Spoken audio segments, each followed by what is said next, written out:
So we'll go ahead and we will end the pre-stream. Welcome back, one and all, to Rogue Live, where we are going to finish this game tonight. I don't care how long it takes. This is Strange Antiquities. It is starting to wear out its welcome for me.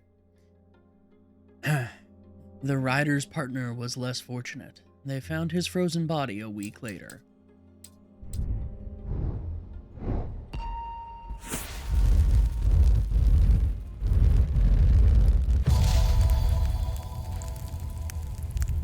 Okay, what is that, Zeus?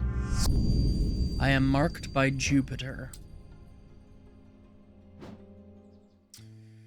Okay. Well, if you are marked by Jupiter...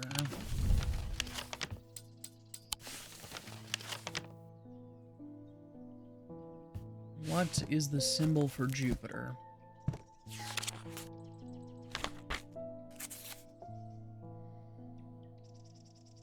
The weird 4 looking thing.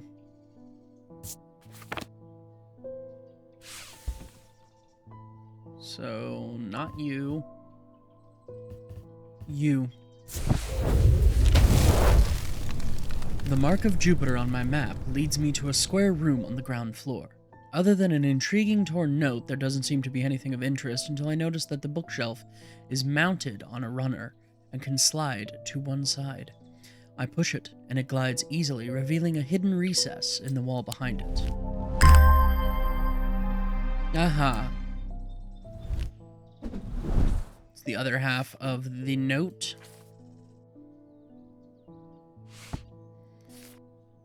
The castle vaults are blocked by a diurnic seal.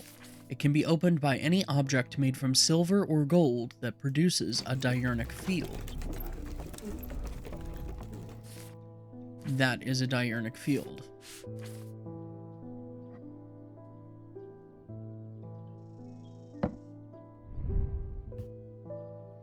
Gold?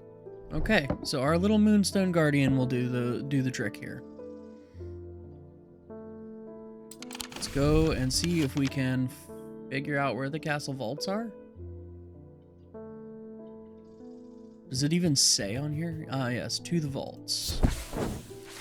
The vaults are blocked by a large iron door. It has no handle or keyhole and does not give in the slightest when I push against it. I realize that it has been thomically sealed, but that's not much help. It's not clear what I need to open it. Well, our little note tells us to use an object of silver or gold with a diurnic field, which our Moonstone Guardian applies to. The door slides open without a sound, as though it had been kept well oiled over the years.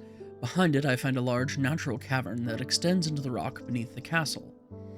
Somewhat disappointingly, the walls are lined with racks of whiskey bottles instead of the rows of artifacts I was picturing.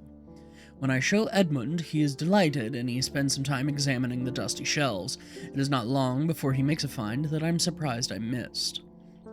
I return to the shop with a spring in my step and a curious item that demands further study. Okay, so we can slap that down. Little Ouroboros pendant.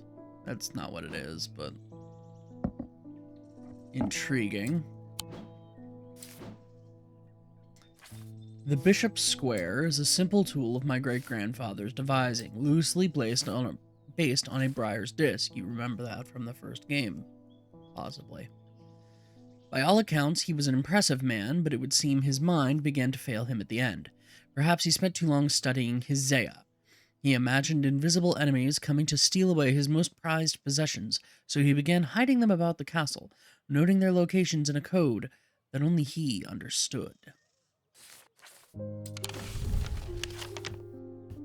Mars in winter, rising in summer.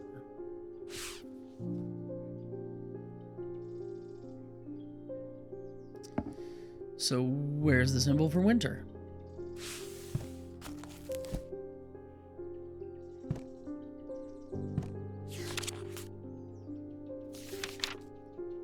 Humans. Weather. Yeah, here we go. Winter. Mars in winter, rising in summer. Summer is what we would use for soul.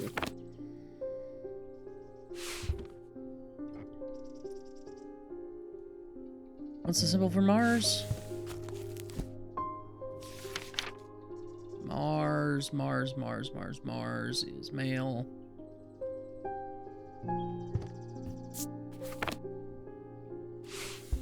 So Mars in winter. Let's find the symbol for Mars.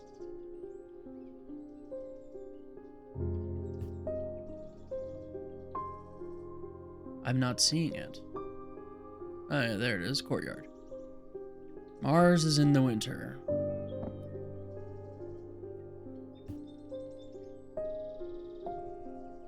Rising in summer. The smells and sounds of cooking greet me as I enter the castle kitchens. Feel a little foolish as I try to avoid the cook's glares while following the clues left to me by a mad old man. What was I thinking? I'm not going to find anything here. And yet, on the exact spot where the map leads me, there is something. A floorboard that has been cut and replaced. With a little difficulty, I lift it up and feel around in the cavity below before my fingers grasp something hard.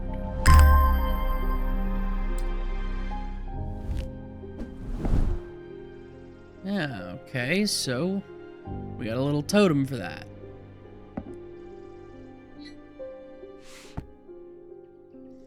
What is this note?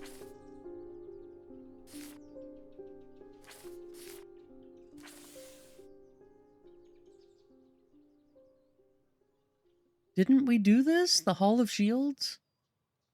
Oh, right. We need something that'll open the way, don't we?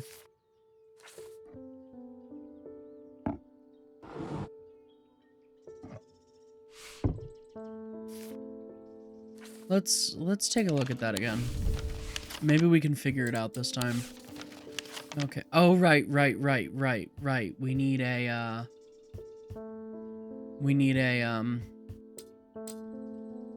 veil or, you know, something that's in the what's it?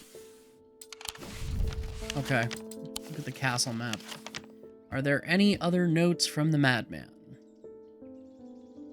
It does not appear so, at least not on the map.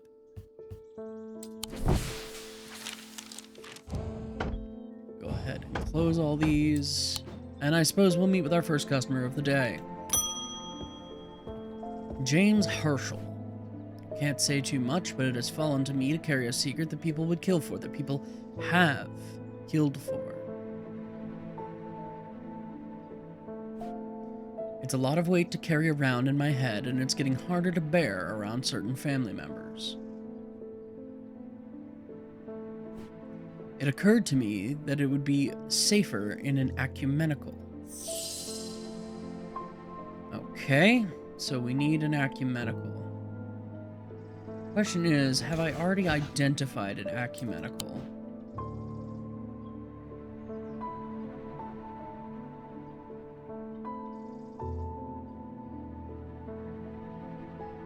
Yes.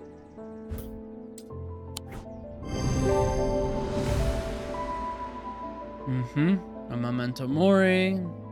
It produces an unpleasant sensation. Shadow anchor is sometimes used in practice of shadow casting, the art of projecting one's presence outside of the body.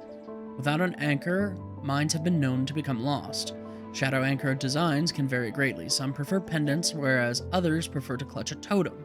Some make use of symbology, while others use gemstones. They will always produce a field from the individual branch, however. Whatever that means. A field from the individual branch. What does that mean?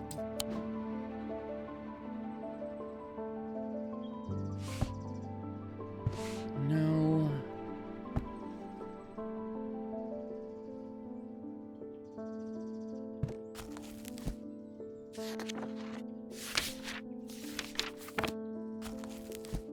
Individual branch. Yeah, there's no, either a Mentic or a Wixic field.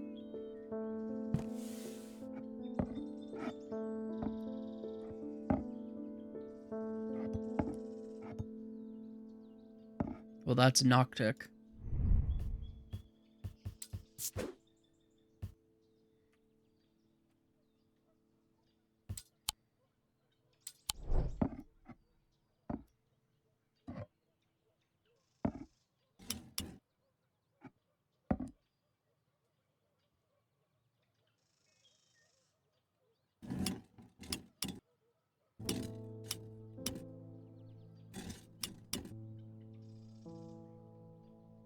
This is Wixick.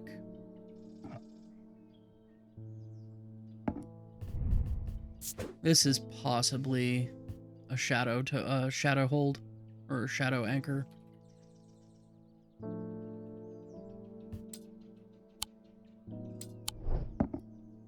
Let's take a look at the symbols. Let's see. Triangle. Fire. I've seen this one in the middle. Just can't remember where I saw it. Ice.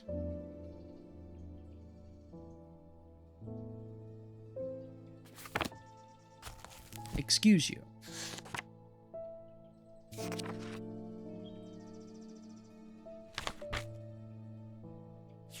What is that bottom symbol? Paralysis. So fire, ice, and paralysis. I don't think there's a symbol that matches the drawings of the eyes.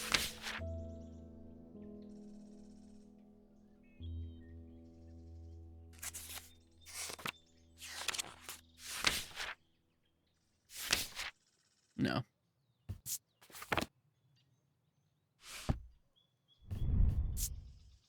Black substance, soot,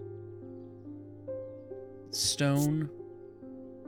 Nothing to remark on. Hard and cool stone, chalky black residue coating the fingertips.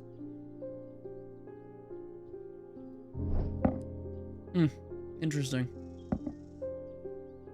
No. Either way. I'll put that away for now, and we'll call in our next customer. Ah, David, have a letter for us? People are getting restless. Followers of Holgar have been marching through the streets with that crazed priest at their head. Not long ago, that sort of behavior wouldn't have been tolerated in Undermere. But now people are joining in, are they? Okay. In answer to your question, yes, it is possible to capture a wandering shroud. That's what we need to get to through the Hall of Shields. To the north of town, if you follow a little stream up through the woods, you'll come out on a hilltop that was clearly of some ancient significance. It is not uncommon to see wandering shrouds there. Be patient, be still, and they will come. Okay. Let us go. No, not you. You. To the north of town, if you follow a little stream up through the woods.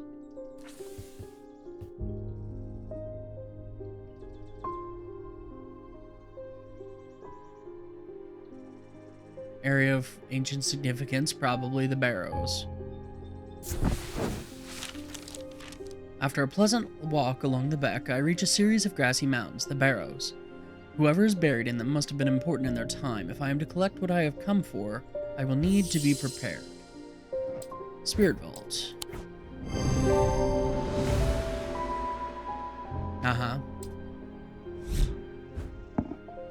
I sit and wait, quietly and patiently, not certain what I'm looking for. For some time, nothing happens.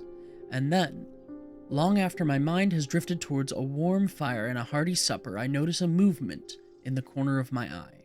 A strange thin mist has formed near one of the barrows. It seems to produce a sort of dark light, a contradiction that my eyes have trouble perceiving clearly. The ethereal creature, for surely this is a creature of some kind, ambles towards the vault that I have left out for this purpose, and I daren't breathe as it slowly nestles itself within the receptacle. Excellent. We have our shroud, So now we can tackle this.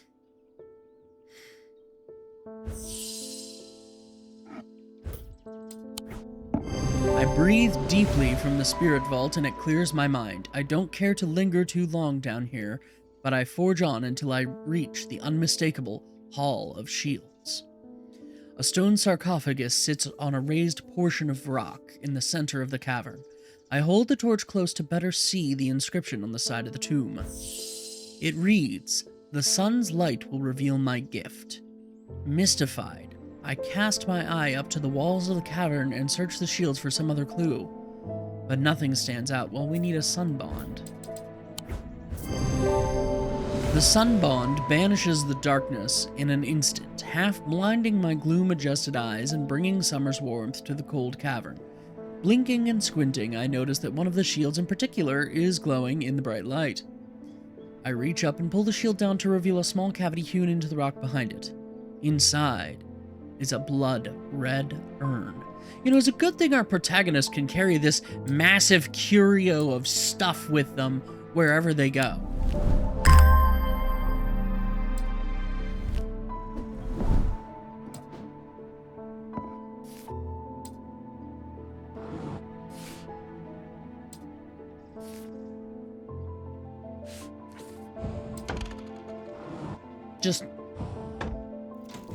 Just saying.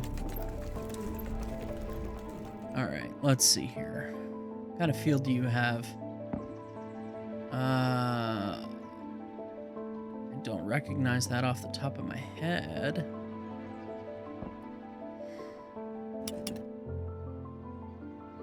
Is that Wixick? No, this is Wixick.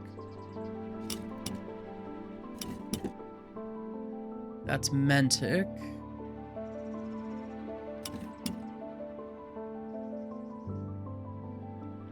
Noctic. Is that? Diurnic. Is that?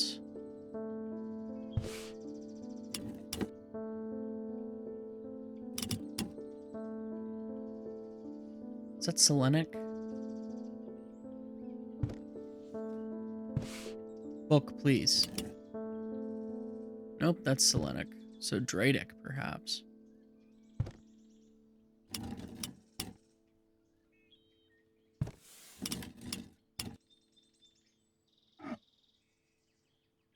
Yeah, Dradic.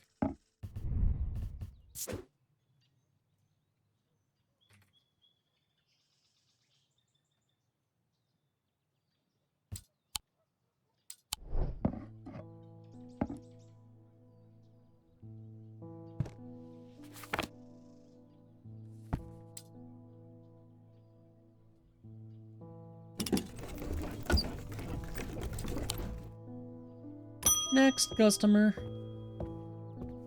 Urshel is back. Got to thinking after you left. Transferring this secret to an ecumenical only adds an extra step.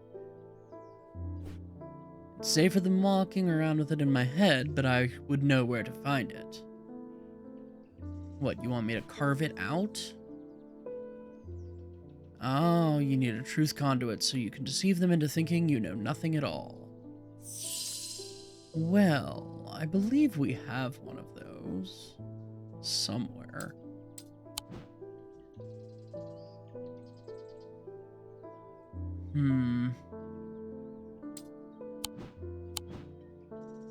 Yeah, truth conduit.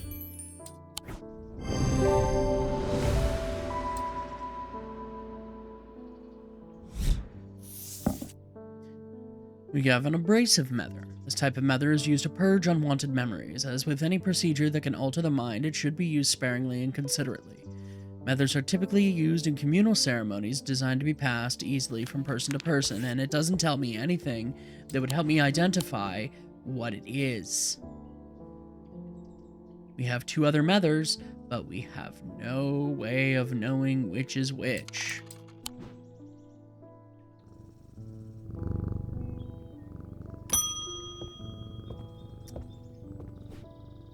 Hello, Miss Bennett. I've never felt more tired or more devoid of life. An apathy has settled in my bones that I do not seem to be able to shift. But while I still have breath in my lungs, I will not succumb without a fight. By the grace of Grey, I will find a way forward. She wants a grace of Grey.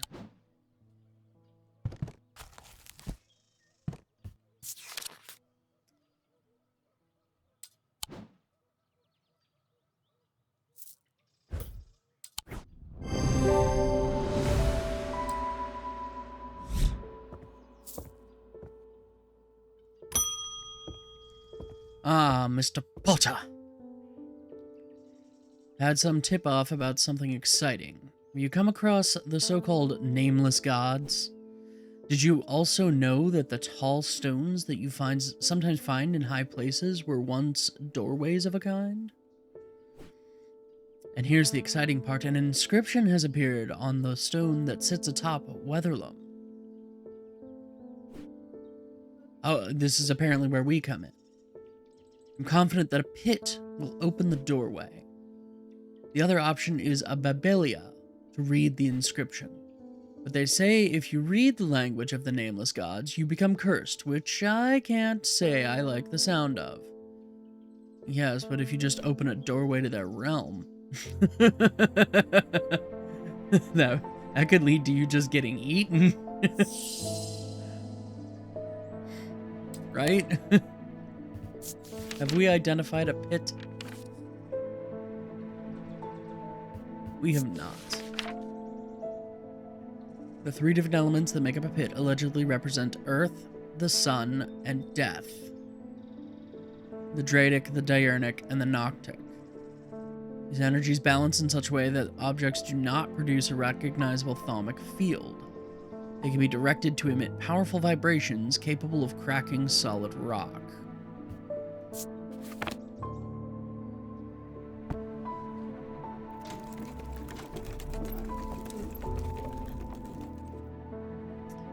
Well, these all emitted a recognizable field. That is a diurnic field.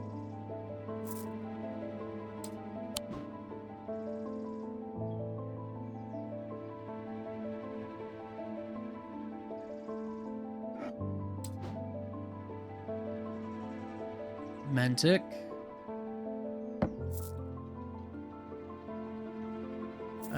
It's one of them, I don't remember which. Also one of them.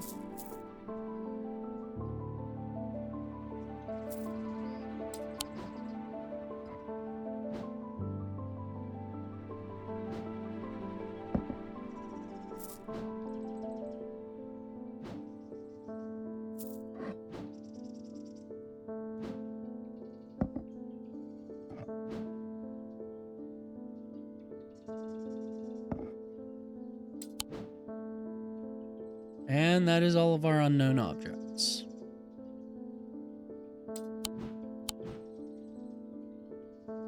Except for you.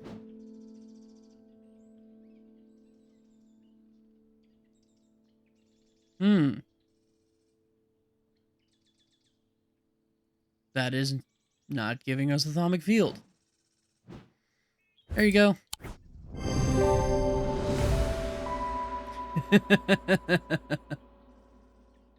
Uh-huh. Yeah, I hope you don't get eaten by a nameless one. He's totally gonna get eaten by a nameless one.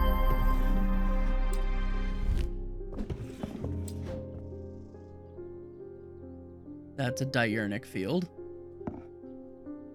We'll look up the symbology of it in a minute. I want to label this.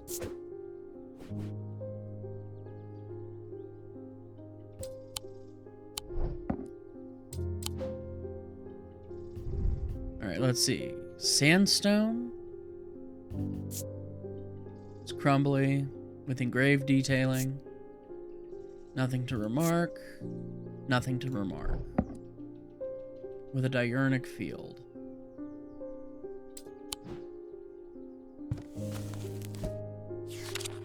And fire, but on top. But I don't recognize that other symbol that's on the bottom there. What are you?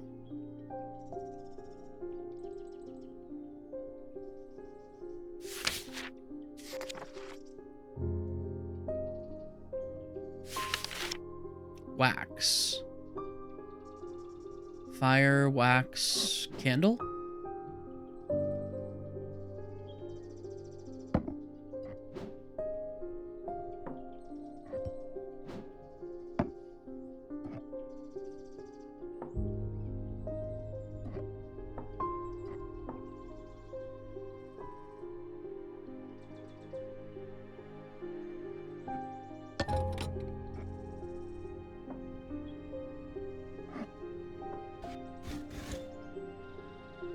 Does heating it do something to it?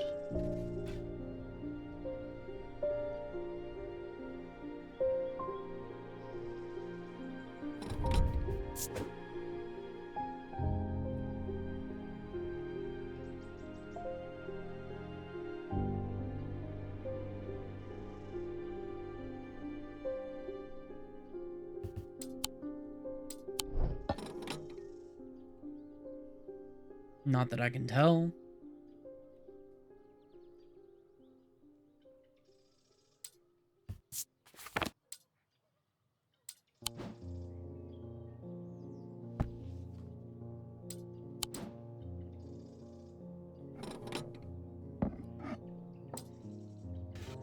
Yeah.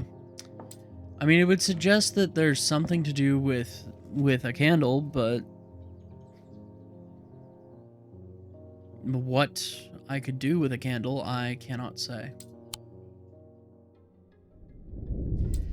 With dreams of earning his fortune long banished from his mind, the man brought the casket to a trusted friend, the curator of a museum in Undermere. Together, they looked for answers.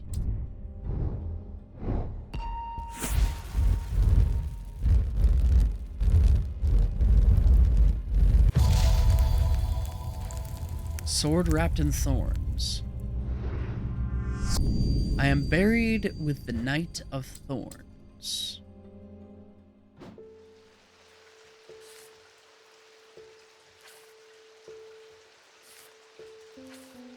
That sounds like someplace in the catacombs.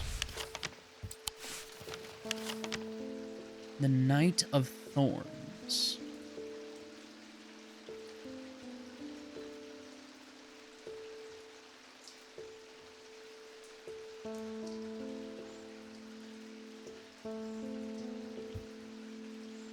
Maybe this?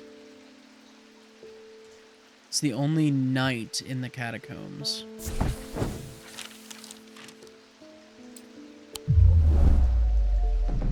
Okay, clearly I was wrong there.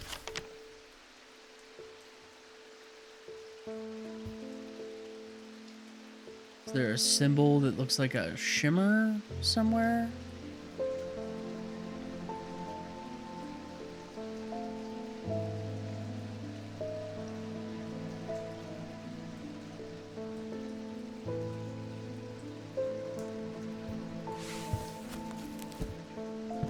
Let's take a look at the armor for the Knight of Thorns. Maybe that'll give us a hint.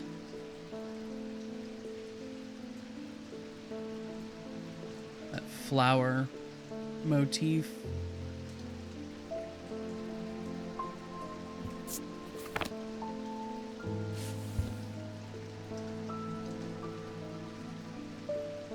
That would just lead us back to this tomb again.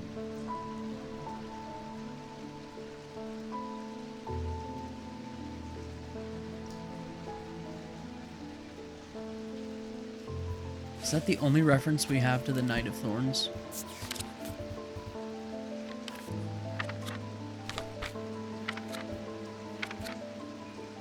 Yes.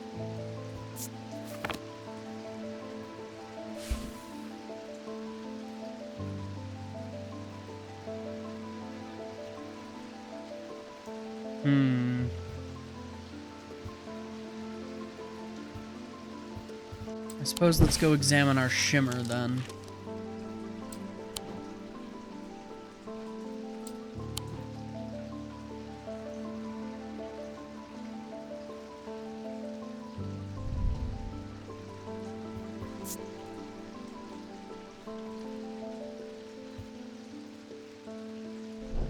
That didn't give me anything.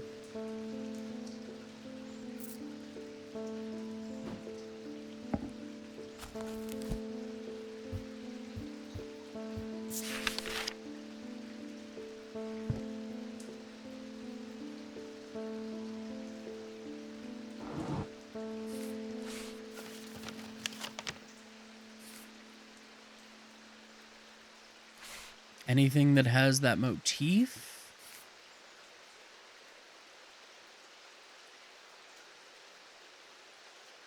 $13.56. $13.56.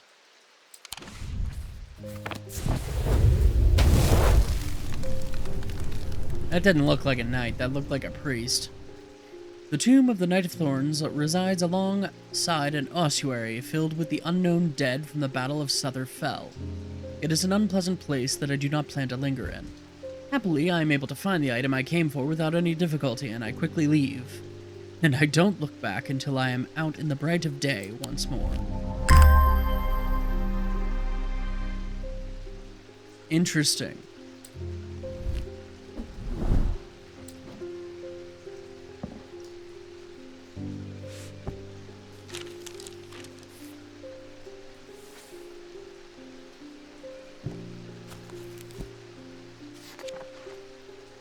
What's the symbology there? Symbolism. Symbolism. The word you're looking for is symbolism. So, air, fire, water, earth, all surrounding a fifth element. Oh, wait. Alright. Stone and gold. Stone is rough and pitted. Gold is nice and smooth. Nothing sound or smell. Feeling of disquiet lances through my body.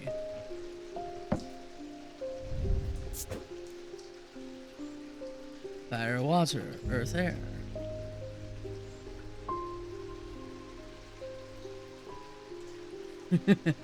Yes. Willem Dafoe is excellent in that role. What kind of field does it emit? Oh. What is that? Is that the Wixic?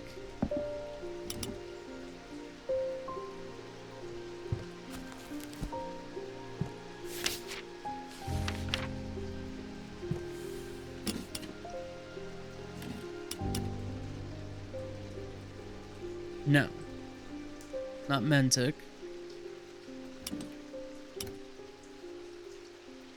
It's not Diurnic. It's not Noctic.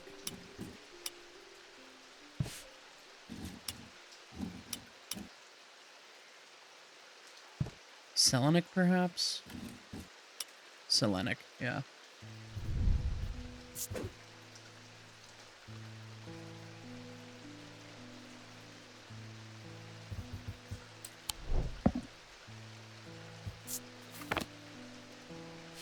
Okay.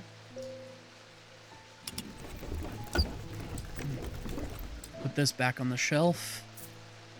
Call in the next customer, I suppose. Thomas Pope. I've noticed that some people claim not to fear death. They say that dying scares them, but not death itself. Not me. Not the great Thomas Pope. Give me the pain, give me the fear. If I can feel, then I know I'm alive. Cogito, ergo sum, I think, therefore I am. Going back to the nothingness, that's what I fear. I'm going to do my best to live forever, starting today with Elohim. Well, have we identified Elohim?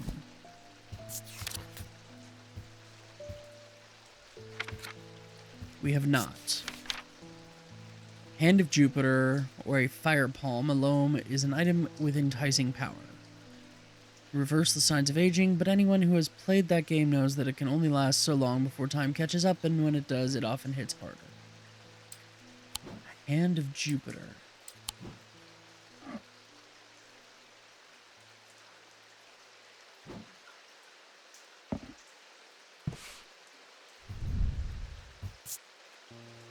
gold and wood and stone. Is gold the metal for Jupiter?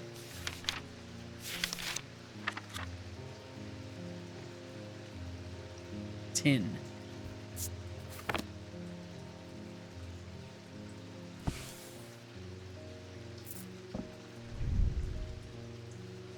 Tin is the metal of Jupiter.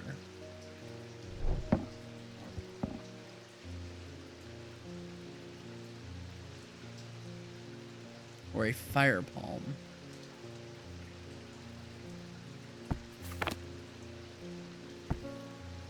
Well, let's see if this is it.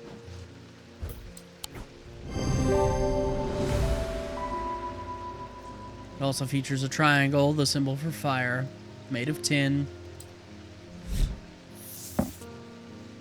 A Cassander.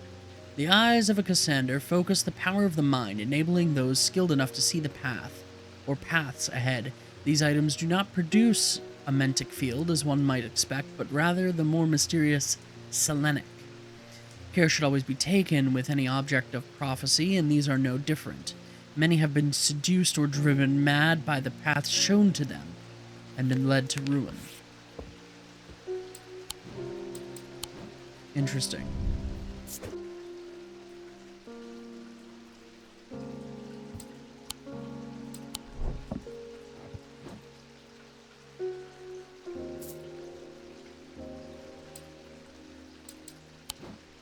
I'm wondering if that's what this is.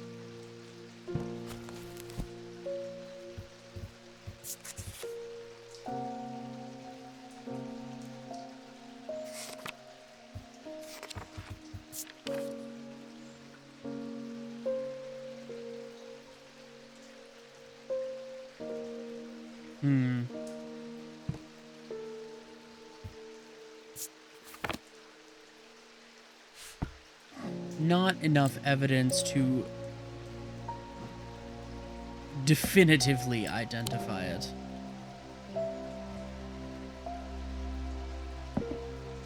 But I have my suspicions. Why are you cramming everything into this little half of that shelf there, protagonist? Tommy Brown. Okay, you went with Mr. Potter up Weatherlam yesterday. We found all the tall stone easy enough and set about our work. He told you to stand ready when you were ready. Thought it had worked at first. The stone opened, just like a door. But then it slammed shut and there was a noise like thunder.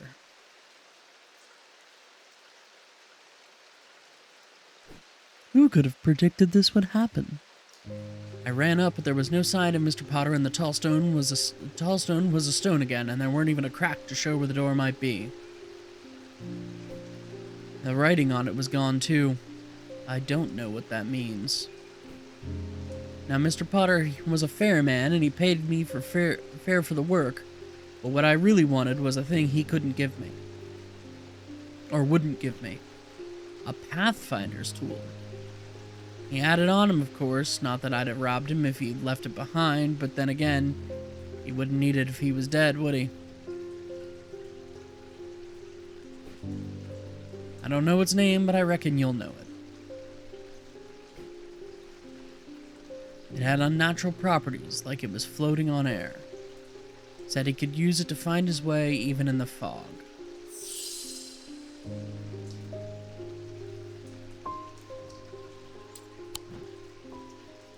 Sounds like maybe, based on his description, it could be the Valent.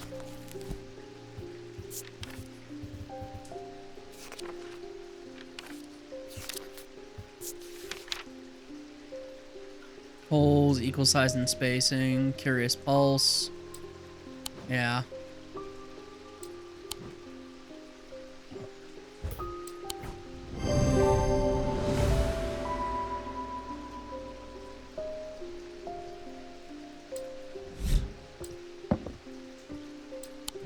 There you go, bud. Alright, let's take a real quick look here at the other things that we have not identified. They resemble markings of a lobelia is not. They resemble a mentic field pattern, but the items themselves do not produce the mentic field.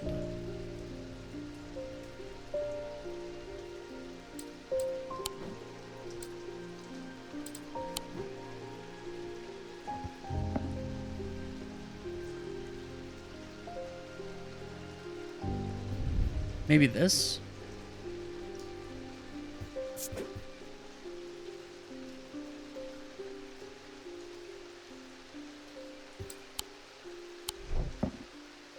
Because that pattern in the center looks like the pattern for a mentic field, sort of, kind of.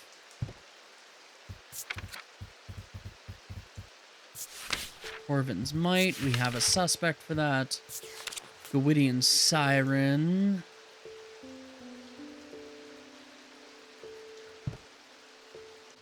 Similar to inform to Thaumic Needles, which I believe we did identify.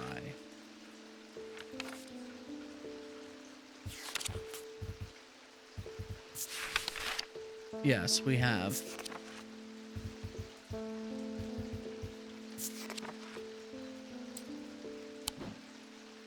So where is our Thaumic Needle?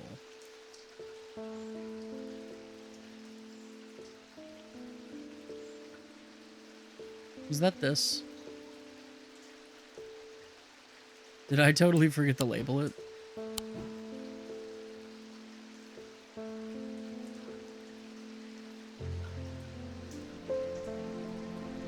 I think I forgot to label it.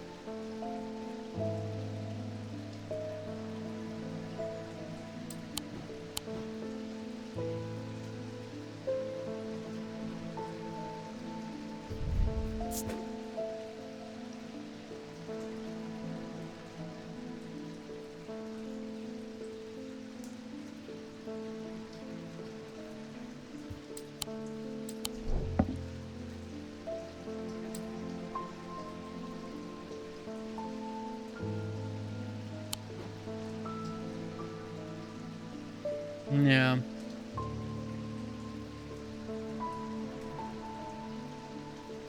Yes, under mild duress, cat. The game is starting to outstay its welcome in my universe here. Morgan's Folly. Folly's symbol can be revealed to induce a trance-like state in anyone who casts their eye upon it, making him open to suggestibility. I think we have an object that we've suspected is a candidate for that. Yes.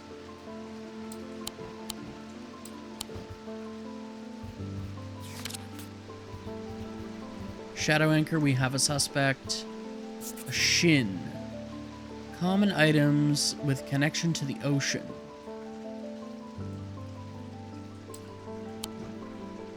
I wonder if that's what this pendant is.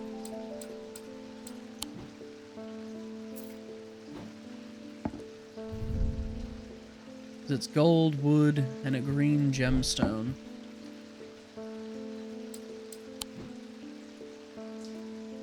The gemstone is jade, earth, and nature.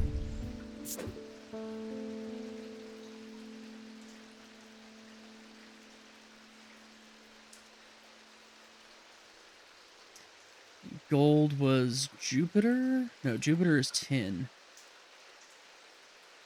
Gold is the sun, I think.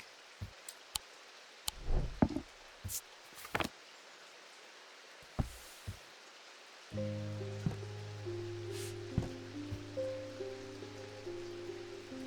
wish I could make the book smaller when I'm not looking at it. Just have it get out of my way a little bit. Oh, what field are you?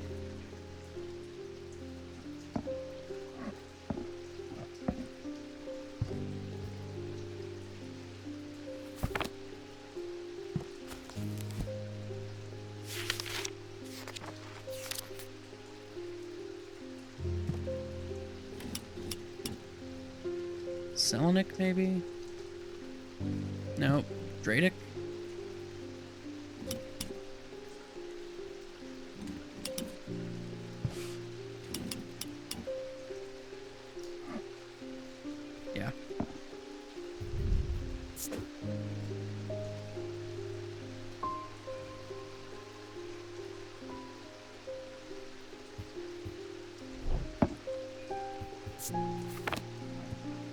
No, we'll stick that down there for now. It's not a shin. That much is pretty clear.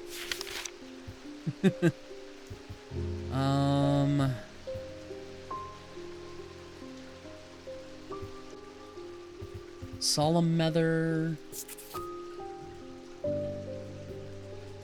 Permits the drinker to forge pathways in the mind. Stronger thaumic field than the other two types. Well, let's take a look at the fields for those 3 cups then.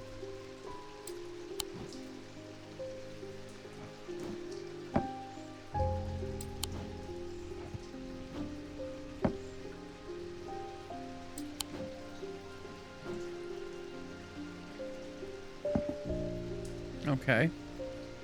It's kind of a middling field. That's a pretty strong looking field. That's a pretty wick one. So, this one is our Solemn Nether.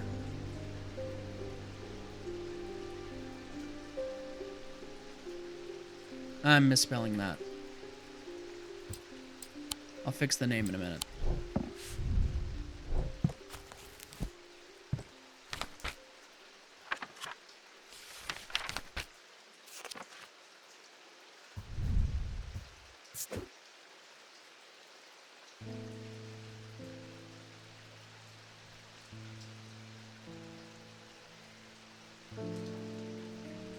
Is that right?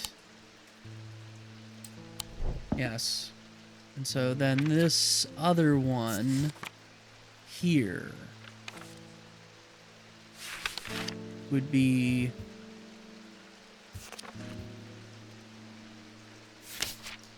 the abrasive.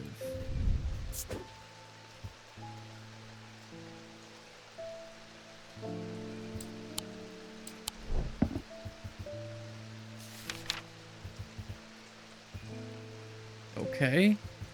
So Tormund's Bane. Rolled along the tongue to cure Tormund's paralysis or worn about the neck to protect against the curse.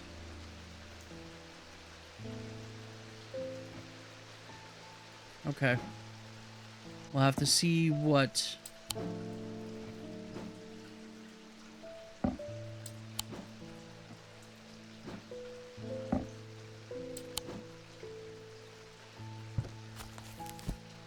Tormund's paralysis. Makes it impossible to speak.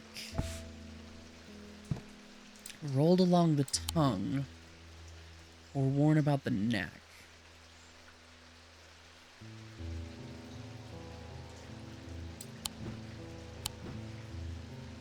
We might not have anything like that.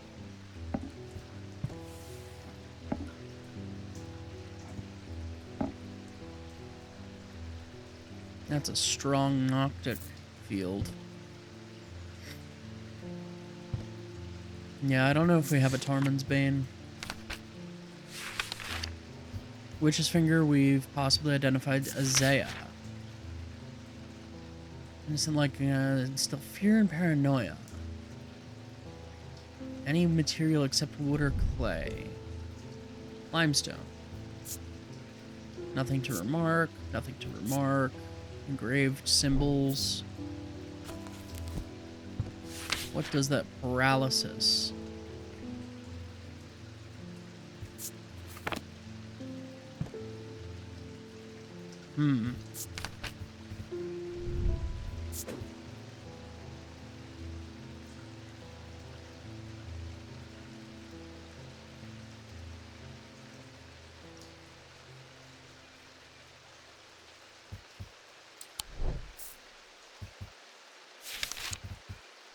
Yeah, no, not sure. Zephyrum, these resonant objects give off a faint odor that will be familiar to any thaumaturge. It is the scent of storm, of ozone, and power, the scent of magic. They unlock deep wells of anger and channel them into a powerful maelstrom. This is the power of the west wind. St. Cedric's Thunder.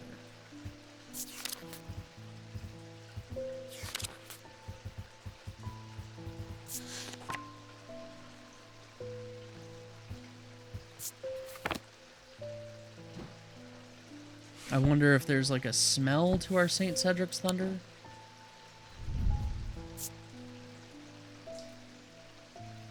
Nothing to remark. All right, Agnes. Unexpected death in the family. It's hit all of us quite hard, but particularly my husband. I'd like to gift him a heart chamber.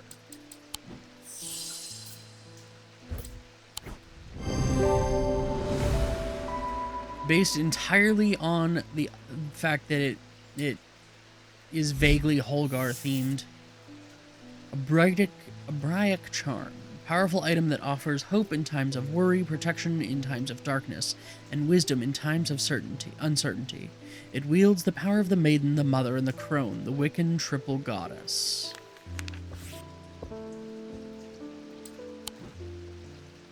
Sure.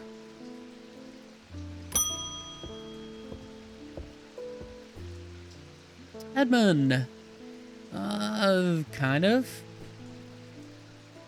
Oh, good.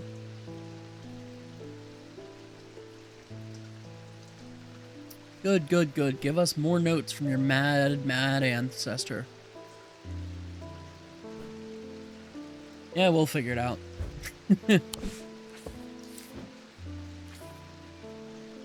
Put that away. Blessings in spring, rising in autumn.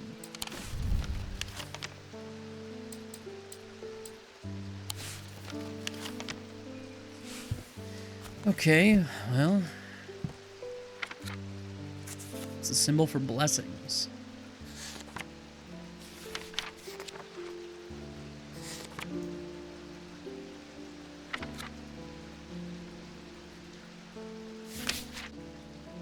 Blessings in spring.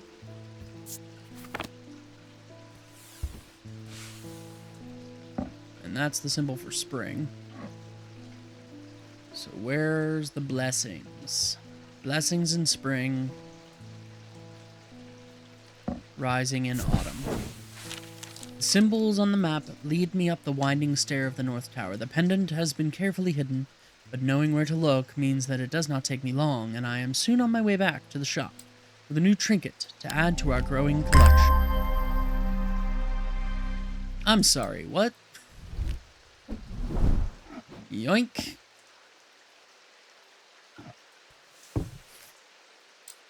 Straight to the archive with you.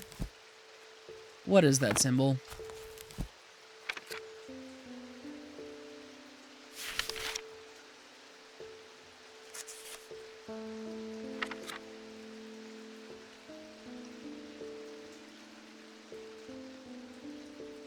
This is a Tormund's Bane.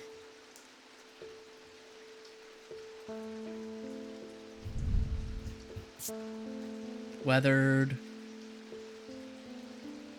Because that's the inverse of paralysis. It spins freely. Nothing to remark. Nothing to remark. Oak.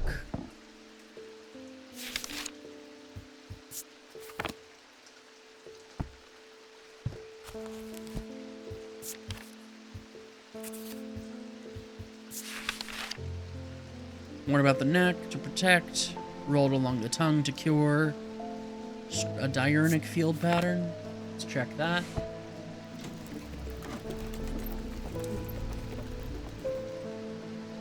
That is a diurnic field pattern. That is a Tormund's Bane.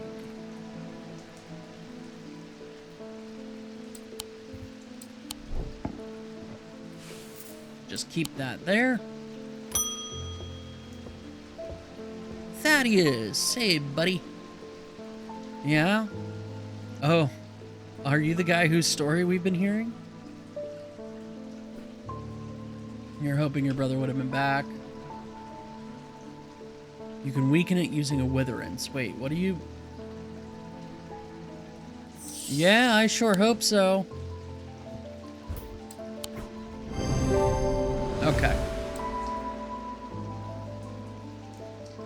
It's made of wood. Folium. A blade is drawn across the face of a folium 6 times during the ritual of the Hand of Prior.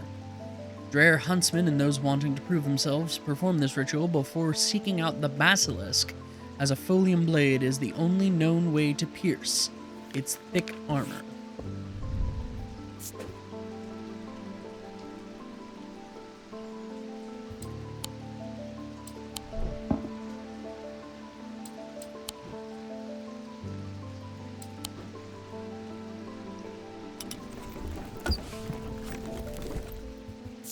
In before somebody in here comes immediately asking for a folium. But I don't think we have anything that would suit that.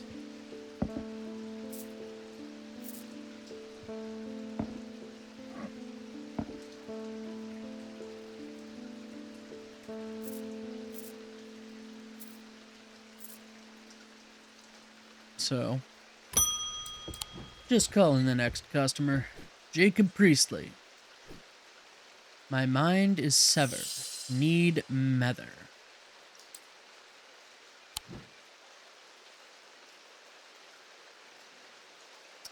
Which one? That's the question.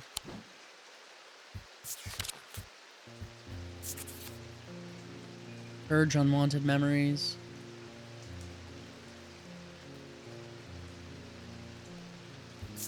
No. Solemn, perhaps? Yeah, repair that which is broken.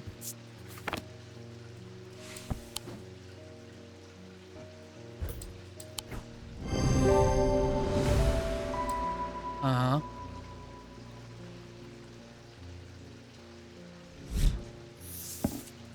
A Wixic cord. Despite the name, these simple-looking items do not produce a Wixic field. They belong to the diurnal branch. They cause a freezing effect in the body, earning them the name Medusa stones. Fortunately, this effect is not permanent.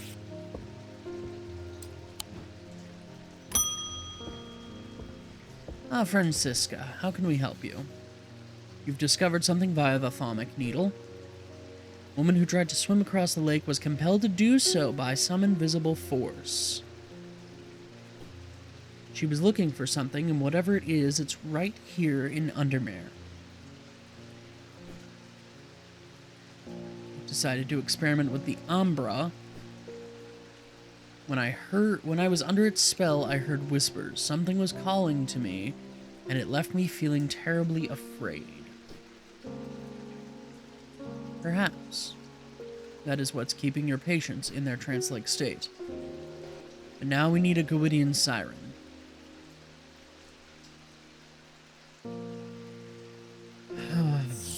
Okay.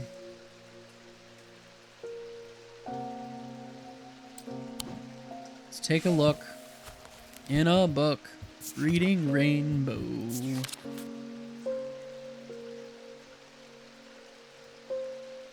Similar to inform to Thaumic needles. They create a strong compulsion like a siren's call. It looks like the thing that's in the picture, and we've had looser connections than that.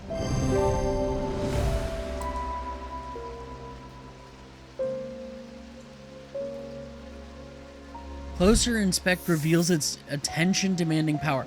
We're going to take a look at that because I'm going to be very upset if I don't see it.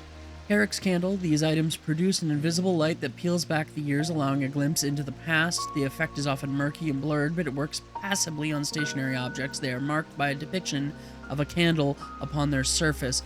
Well, that's what this is.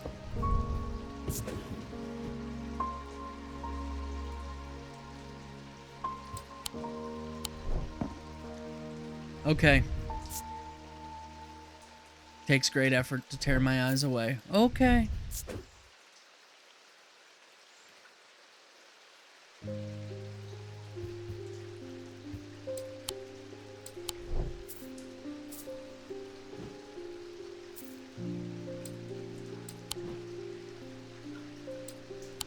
Very good. The curator learned that the Nayland casket is a dark article, a class reserved for the most cursed and the most dangerous of objects. He locked it away deep within the museum's archives, along with other such artifacts that are best kept from public eyes. I really hope we didn't give Eli's brother the means to attempt to weaken the Nayland casket.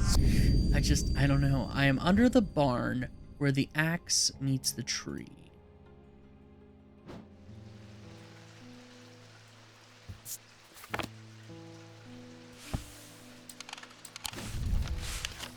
I am under the barn where the axe meets the tree.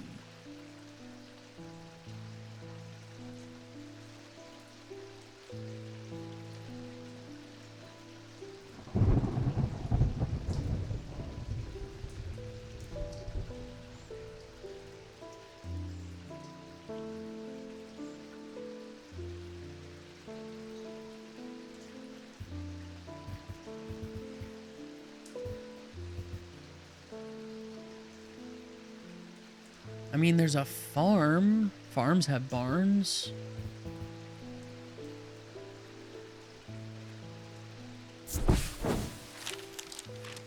The scent of damp hay lingers in the air as crows pick at the muddy ground between the weathered stone barns. The farmer lifts his gaze briefly, offering little more than a nod before turning back to his work. I don't think I'll find anything useful here. Boatyard, strange horticulture. I mean, this is Woodcutter's Lane. That was a mistake. Okay, great.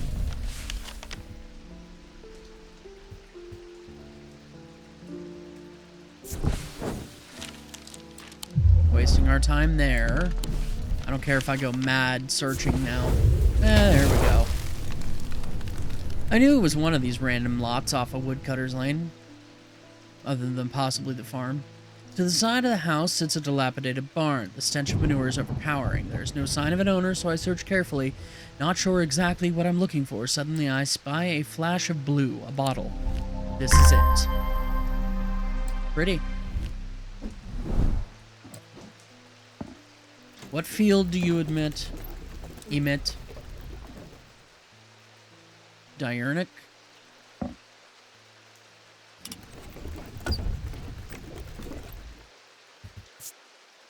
Blue painted porcelain. Bold and smooth as one would expect. A scent like a brewing storm. Scent of magic.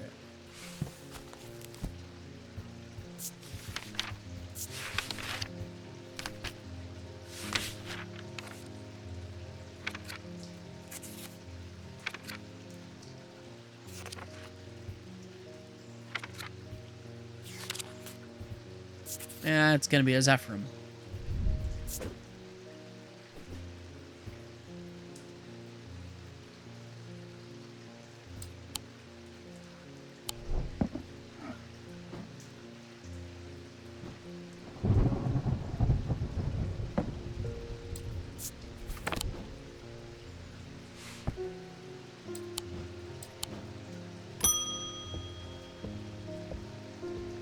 Simone, how we doing? Yes, Jupiter is here. I mean, yeah, we haven't seen Verona. That lady drowned.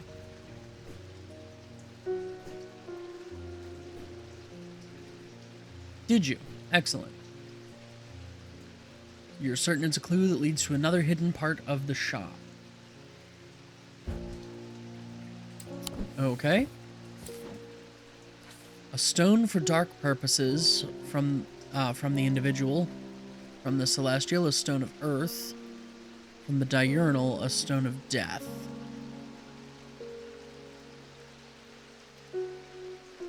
Those are going to be...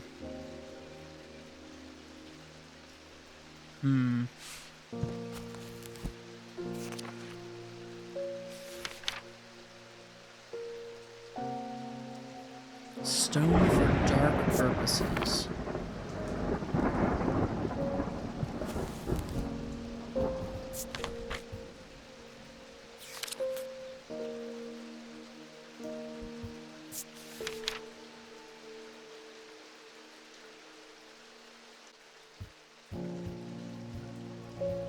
Hmm.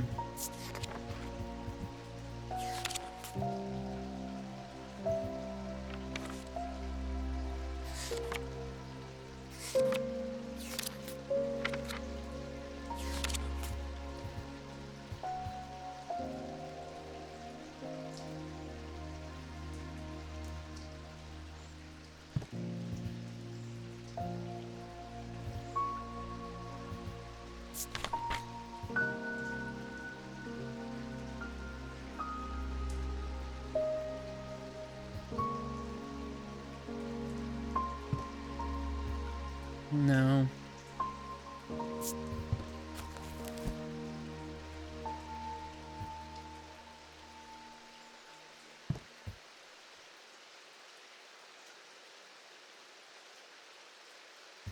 Hmm.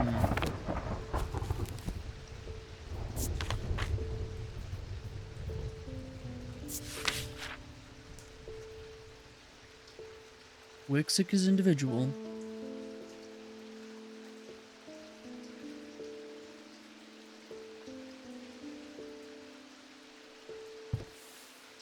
But it doesn't really say it's for dark purposes.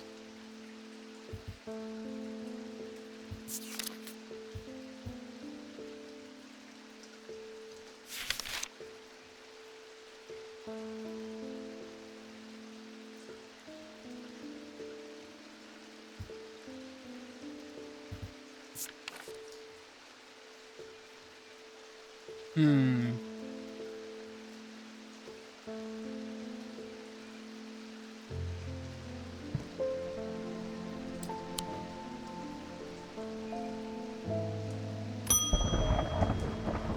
I have to give that a little more thought. Yes, yes, you're welcome. You've seen into the yawning deep. Beauty behind the comprehending mind. Beyond the comprehending mind. Steep price. Your shadow anchor is broken. You need a new one. Well, we have a suspected shadow anchor here.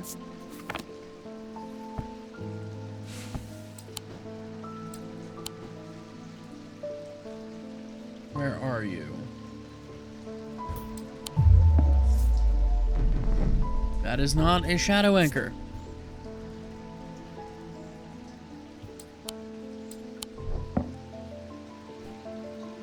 Hmm.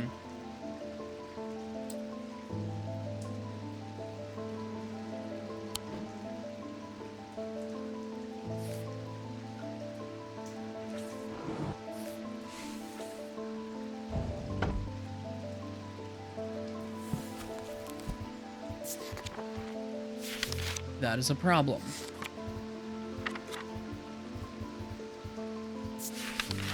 Okay.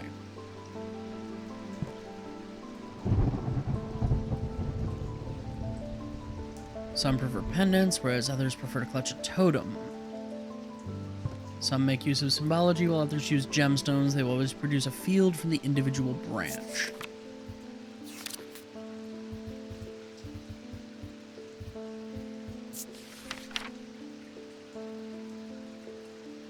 Okay.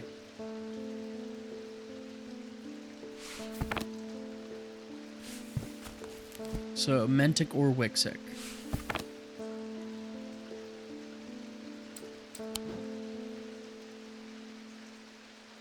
I believe that is the Thaumic Needle. I just forgot to label it.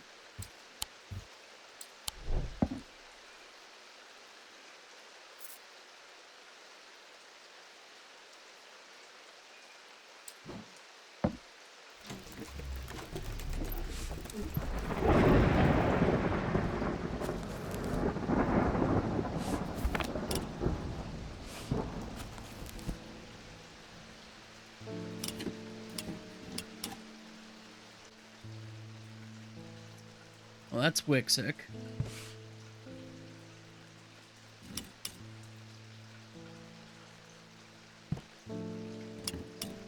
That's Mentic.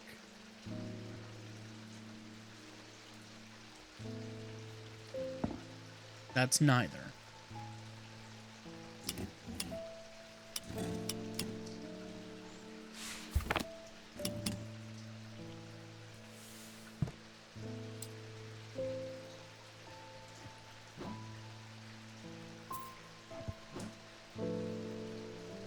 that is diurnic.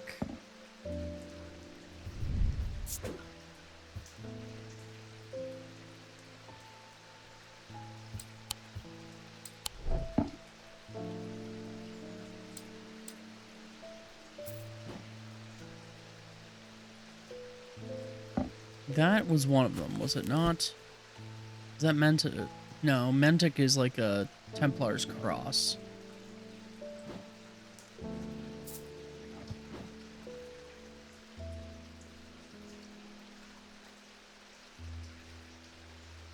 So that's possible.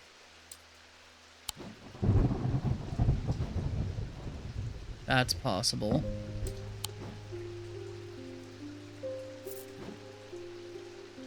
Not that. Not that.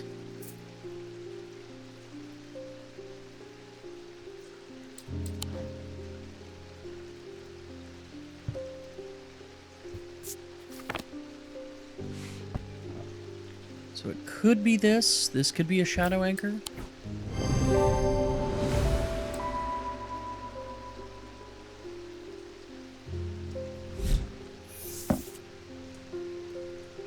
Nephroguant. Once worn by the necromancers of the Five Knolls who used them in their ritual powers of resurrection, their power became bound to them in such a way that if they were to remove them even after death, Nephroguant would crumble to dust. Today, their power is much diminished, but they can be used to draw out infections. However, they will cause Braxis if held against bare skin for long periods.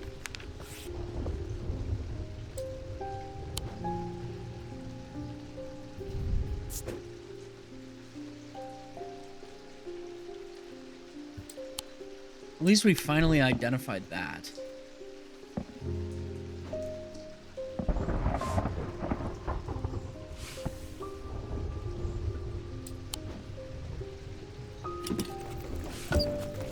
I probably should take some time at some point and note down the different fields and what they look like. Scarring caused by Braxis.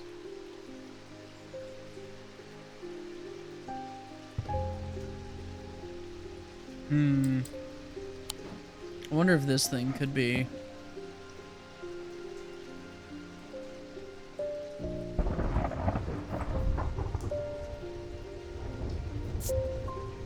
Withered flesh.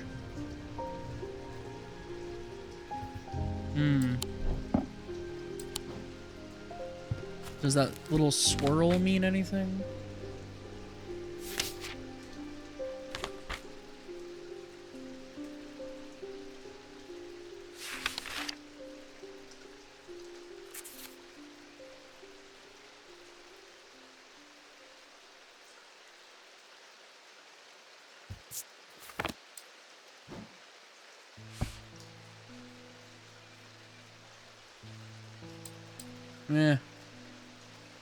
Not that I can really tell.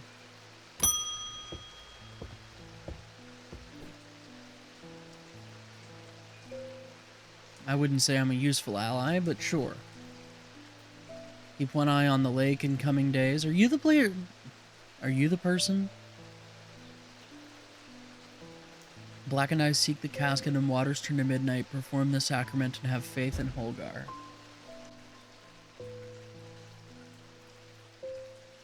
Okay. The sacrament is a baptism ceremony in which one's life is pledged to the warrior god Holgar. It is performed by a blood priest within a stone circle.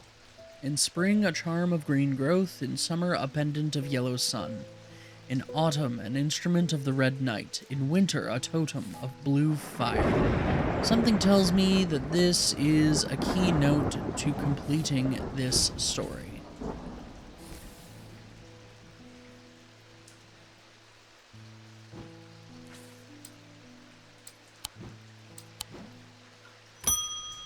David. Afraid this letter was sorted incorrectly, as ended up doing a round trip to Kendall and back.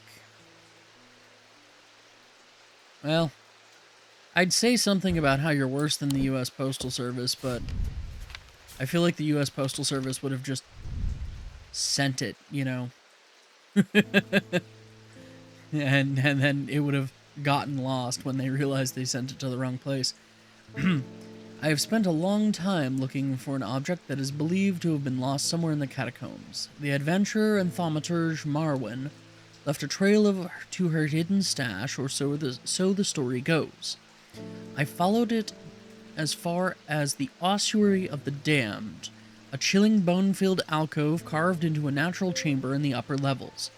But it seems her markings have been worn away by time after that. I pass on this story to you and hope that you can succeed where I have failed. Barton.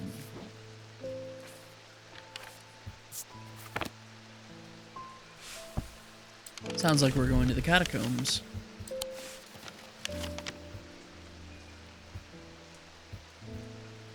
Well, this is the only other ossuary that's in the upper catacombs, so let's head there.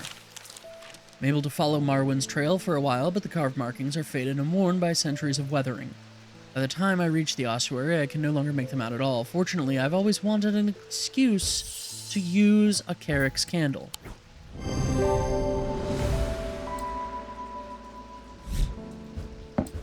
Stalagmites retreat under the light of the candle as I hold it aloft and search the shifting rock walls for any sign of Marwyn's trail. Suddenly I see it.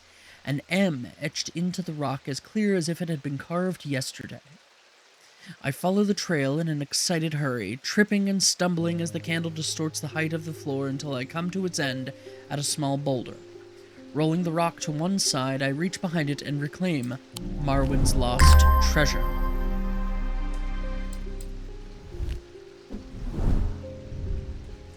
Somewhat cool. Is it made of tin? So Jupiter involved here. Giving us goosebumps.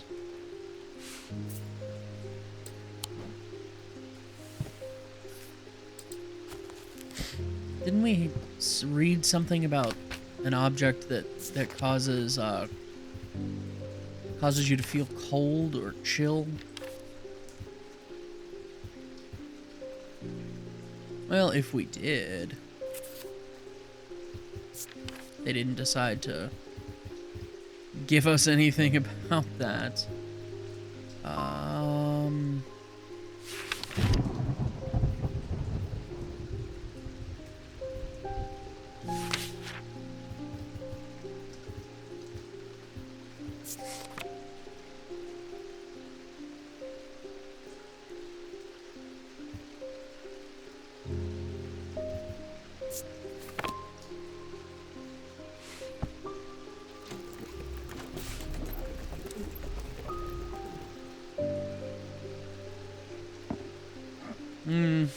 Weak field.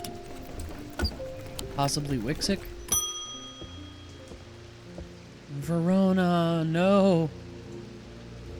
Your eyes. The casket wants to be opened. The casket will be opened. Nothing can stop it now, and yet there is still a part of this mind that will not be quieted. Yeah, that's probably the actual Verona. Help me to calm this clamoring rage inside my head. No, I'm going to... No. No, I'm giving you the abrasive mother. No, wait. Wait.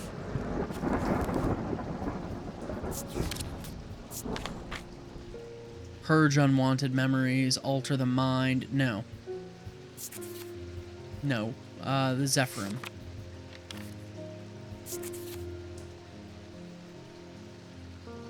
Unlock deep wells of anger and channel them into a powerful maelstrom. Yes, the Zephyrim.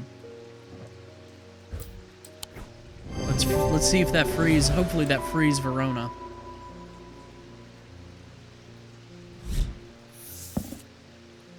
A Kris. For the ritual of the broken path, a Gris is heated slowly over flame. To have full effect, it must be held in an ungloved hand until the ritual is complete, no matter how hot it gets.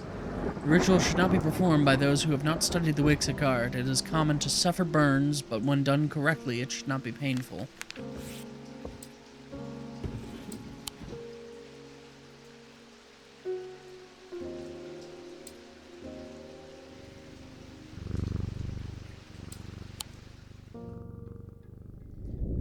But the problem with storing powerful dark artifacts is that slowly, inevitably, the darkness seeps out.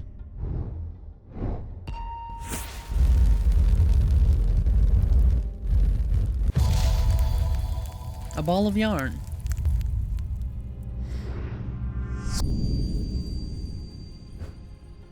Oh, that's my clue.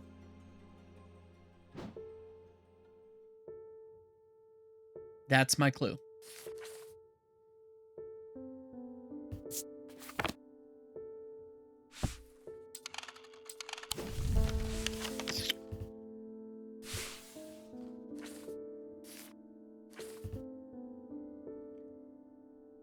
Meow?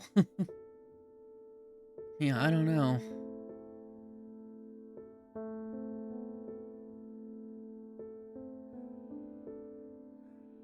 One does think of cats.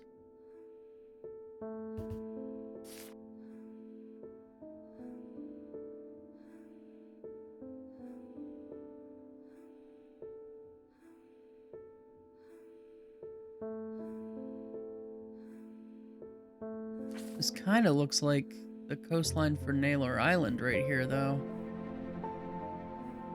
Where Galfrey's Tower is.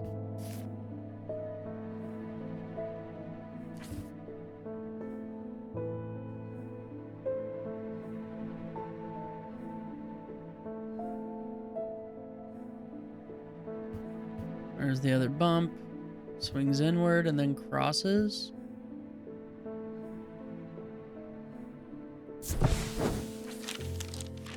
Nope. Nonsense, rogue.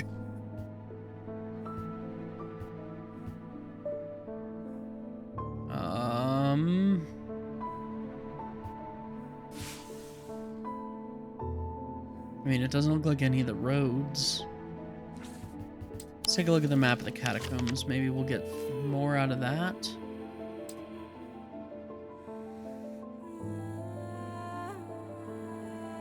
Hello, haunting vocals.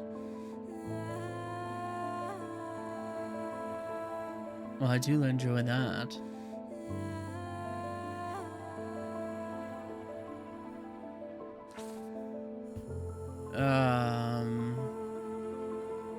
Maybe this is a pathway through the catacombs.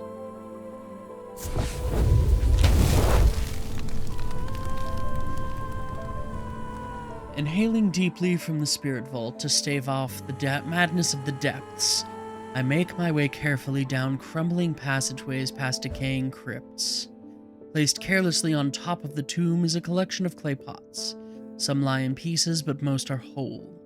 At first, the collection seems unremarkable, but one in particular stands out, and I take it back up to the surface to take a closer look. Earth, earth, earth, earth, earth, earth, earth.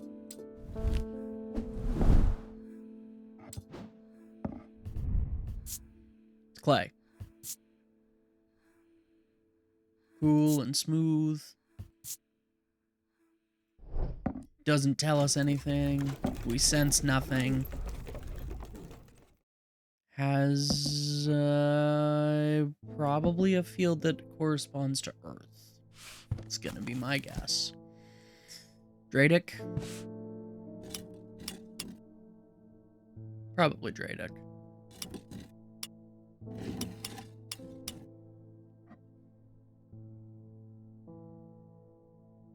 Dradic. It's earthy.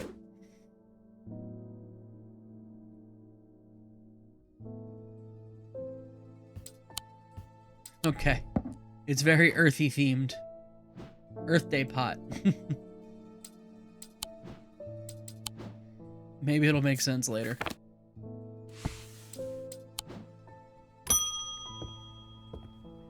Perhaps it's pronounced Earth. Someone dear to you has fallen very ill, eh, Marion? You would like a nephroquant. You've used one before, you know what you're doing. Time to test my hypothesis.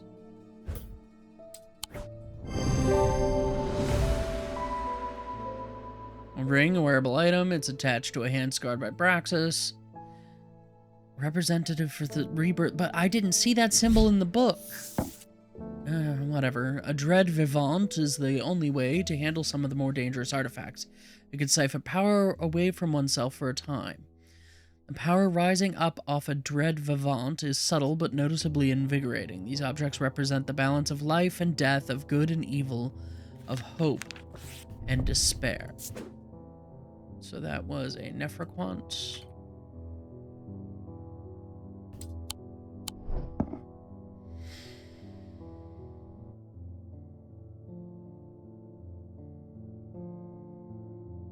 Right, another insight after the fact.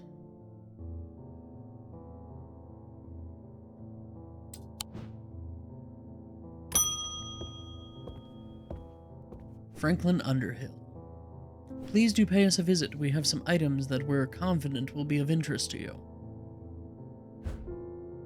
Okay. The Twinings. Artisans of wood, iron, and clay. 2 Market Avenue, Undermere.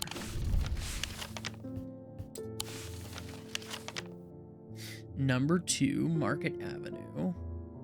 Where is Market Avenue? We're gonna rock down to Market Avenue.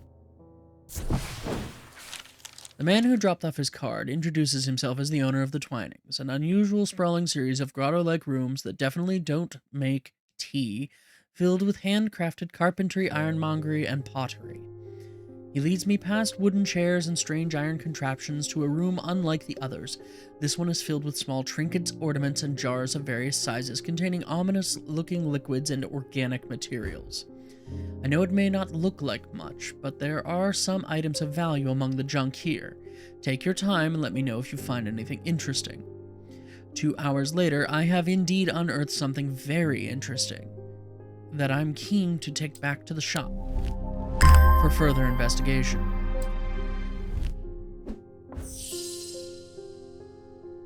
I'm leaving the Twinings with my haul when a man shouts at me from across the street. As I look round,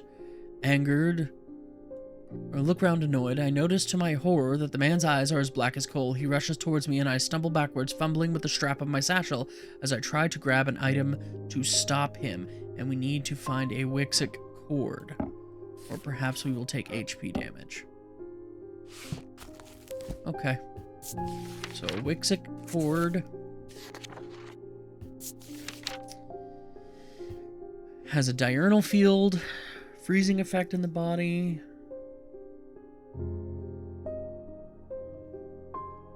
And so they give they have the nickname Medusa Stones.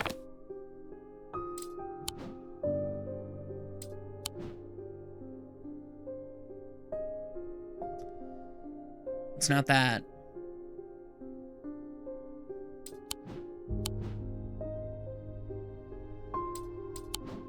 Is it?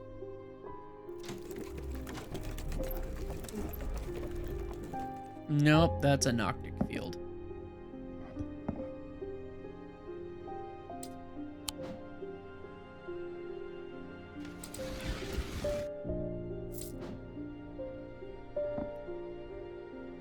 That's a diurnic field.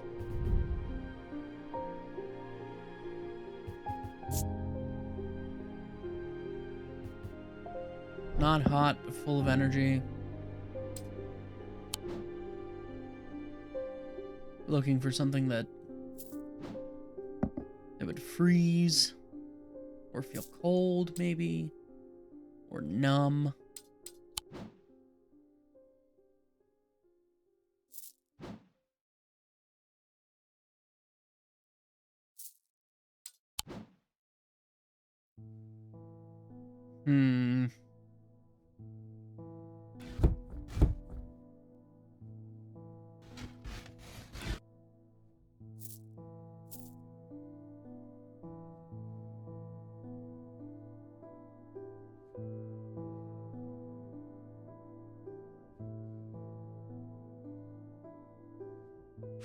Once more, it said it was a strong diurnic field. No. Didn't say anything about the strength. Simple looking items.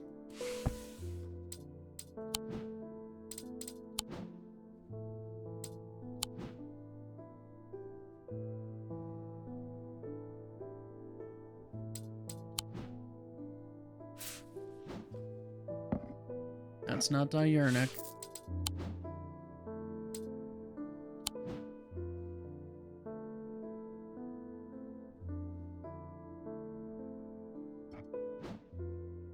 That's not diurnic.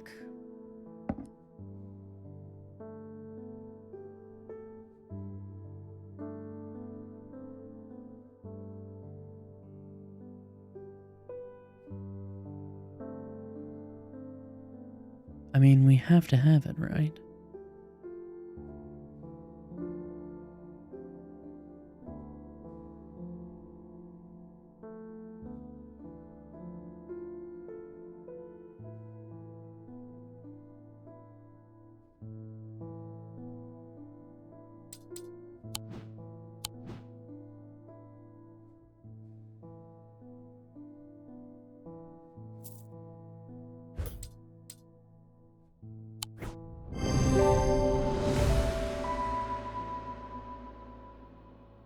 Okay, from the diurnal... Yeah, okay.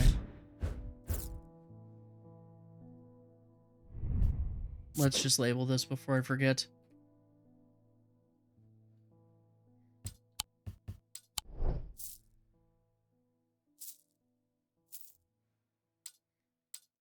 To my relief, the man goes rigid almost immediately and topples forward onto the cobblestones. I turn and run, wanting to put as much distance as possible between myself and the creature. When I finally come to my senses, I realize I should alert Dr. Robertson, but by the time I return to the Twinnings, the man is nowhere to be seen.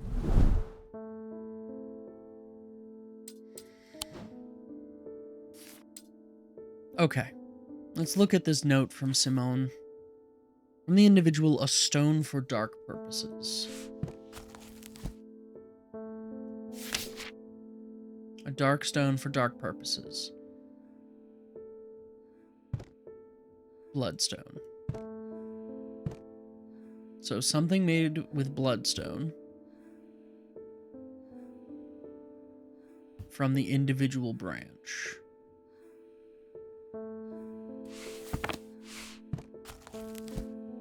So Mentic or Wixic. Fields. Something tells me the Corvin's Might would fit that. Yes.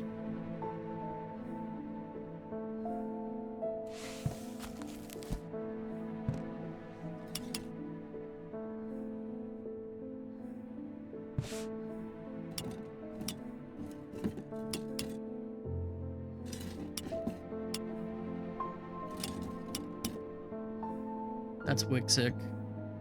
This is Wixic. Okay. So we got that. Celestial, a stone of earth.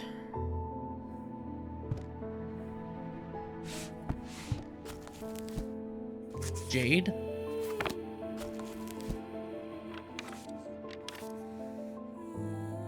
Yeah.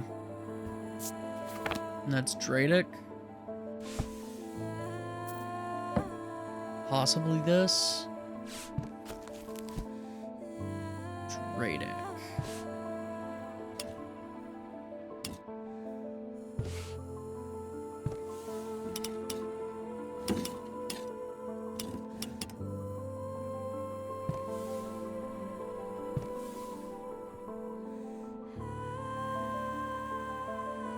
Yes.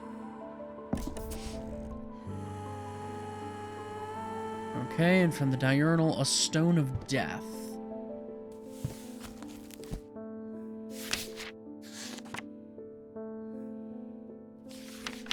Onyx? Night and darkness, no. Is it that, Vivianite? Stone of death and decay.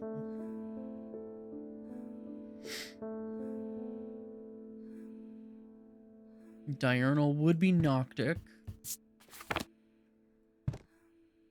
This has a Noctic field and the appropriate stone.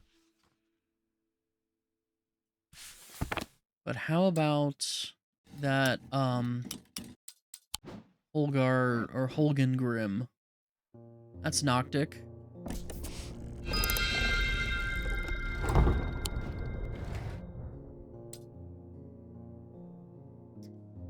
Half Moon.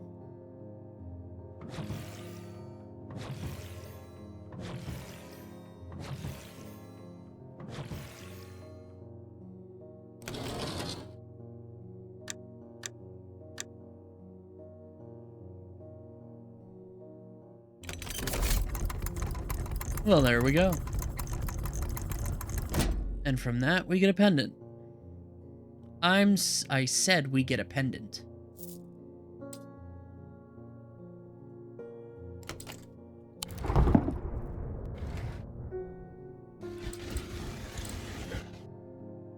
Alright. What field do you produce? Something.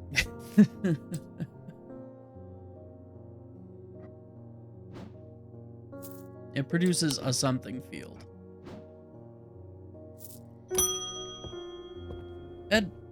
Edmund. Something bad is about to happen. The ravens know it. My grandfather once taught me how to use a Cassander to see the paths ahead. But I saw what it did to him, and I vowed never to touch one again after he died. But the gnawing of worry is what is coming has become too much for me. So you want a Cassander.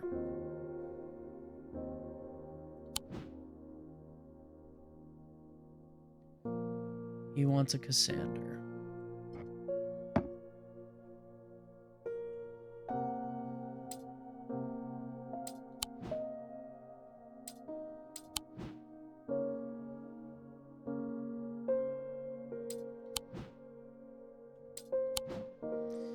Well, let's take a look. What do we got here? Focus the power of the mind, enabling those skilled enough to see the path of the paths ahead. They emit a selenic field. Okay.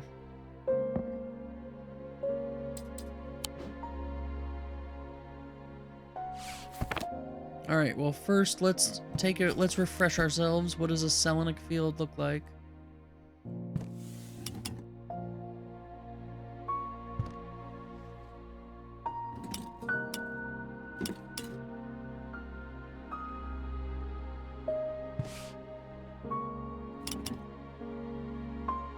Okay, it's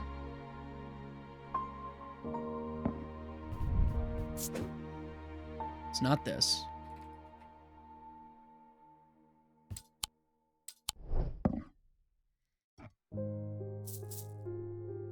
It's this, which makes sense.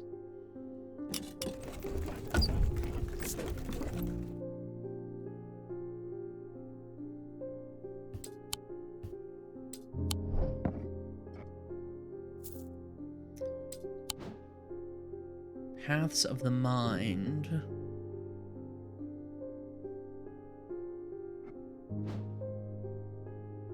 I mean, I suspected that this was a Cassander. That is not a Cassander. Understood.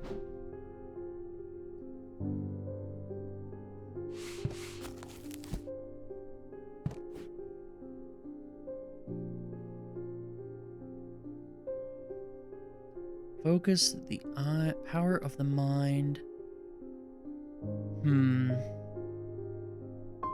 Maybe something to do with the tree and arrow motif?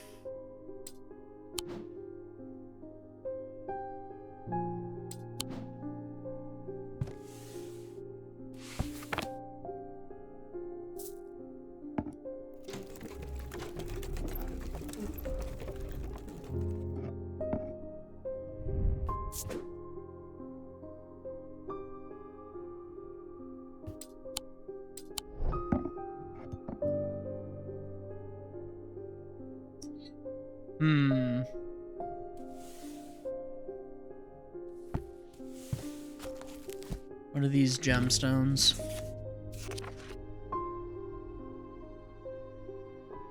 Malachite?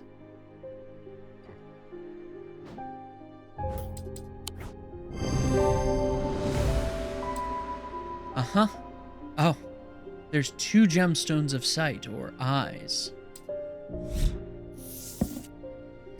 Weaving edge is used to enter the red night, a bloodthirsty state of mind. Tradition dictates that the handle should be made from the wood of a great oak.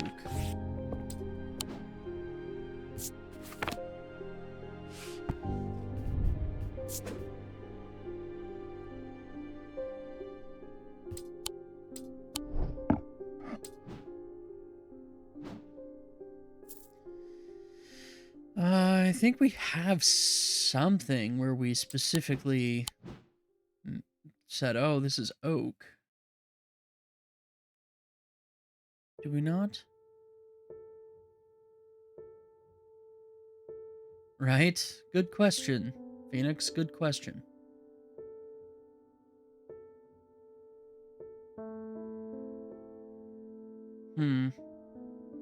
I thought we had an object anyway that fit that description.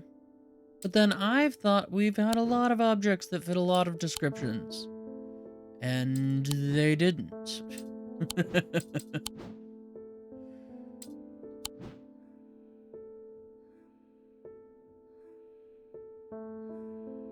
Yeah, it looks like we still have not come across it.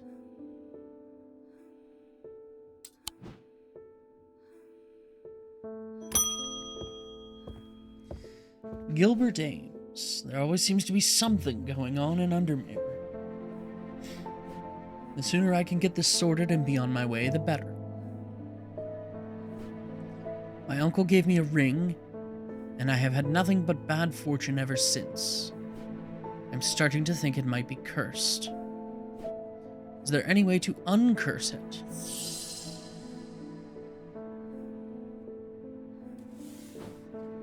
Right? Like, bro, you have no idea.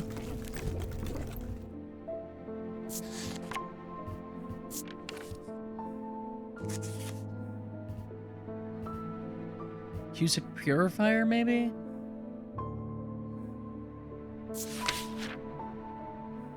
Yeah.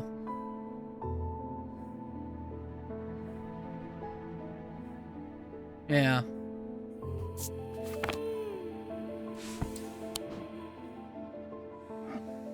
There you go, mate.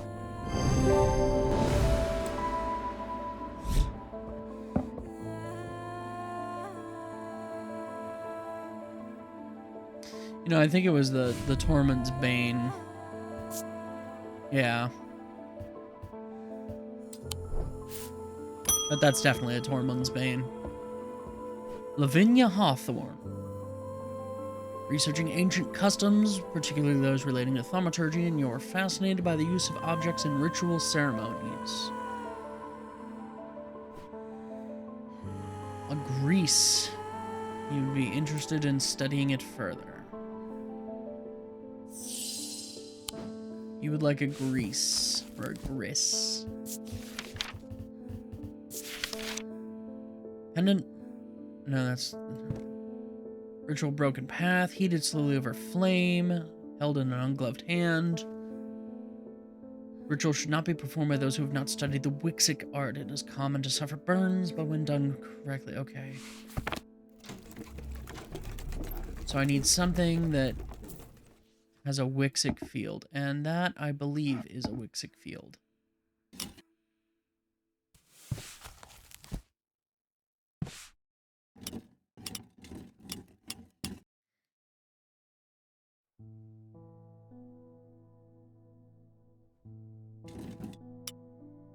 Yes.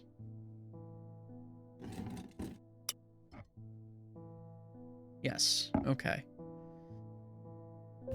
So I believe that that is the object she is after. That is not an object she is after. Understood.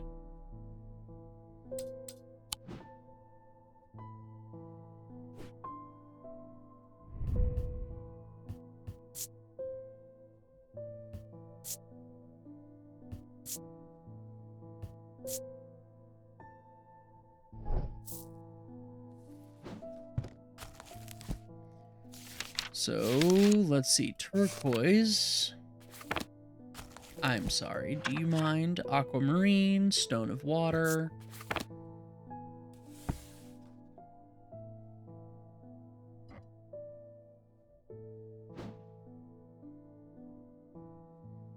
Hmm.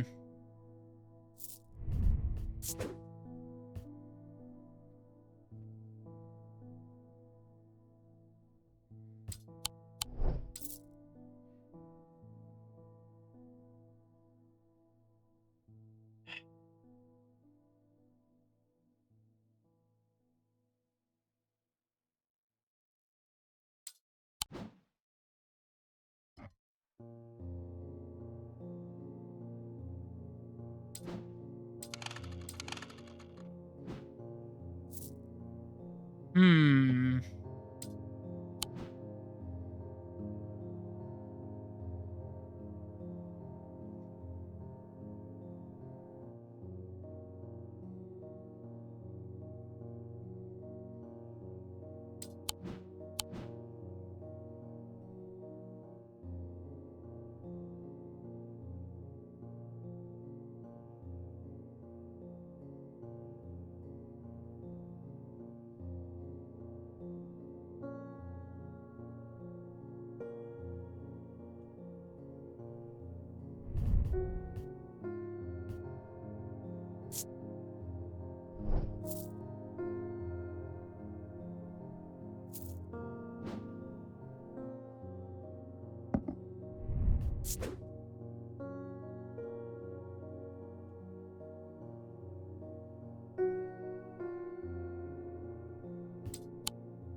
That's not Wixic.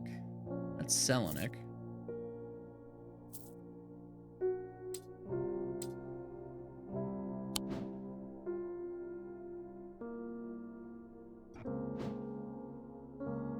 That's Wixic.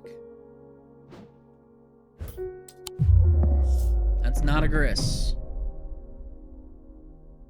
Well, the Huggies dude? Oh, this cat. Yeah. He has a Wixic field. Oh, and there's soot at the bottom, like what you would get from holding it over a candle.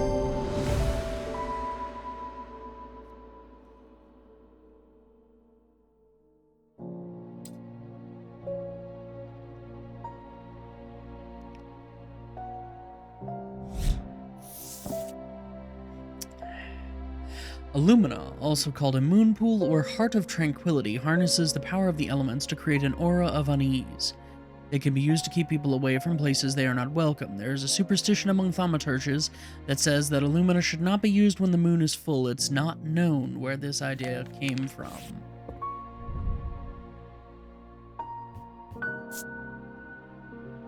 Okay.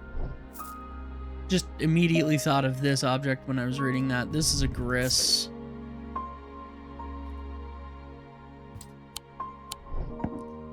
This can go to the other side of the shop and I can never see it again.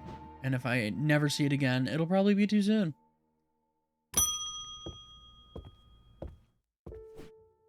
There's been a basilisk sighting. Oh great, now we have to figure out what the thing is with the basilisk killing. Wouldn't say I'm a brave man, but I have a duty to protect my livestock and my village. Better me than a younger man with his life ahead of him. I've come to prepare my sword. Yes, you need a what you call it.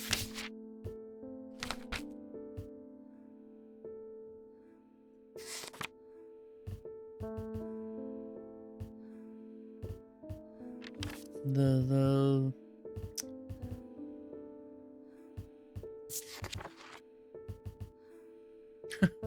Yes, a rooster, I believe. Well, I think the cry of the rooster is supposed to break the basilisk's curse and return you from being stone. Maybe? No. I think it's a rooster. I'm not sure. Folium. Okay.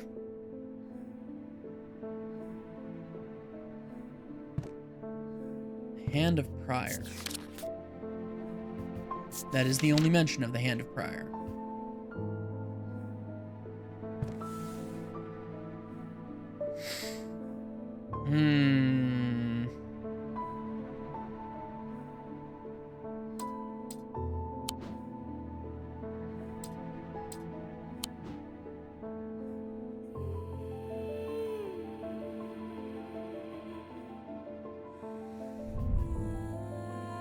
Chills my blood to hold it.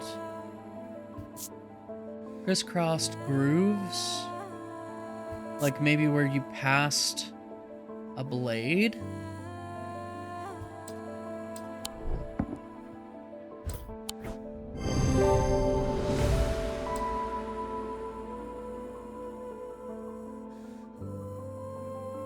That's exceedingly thin, don't you think?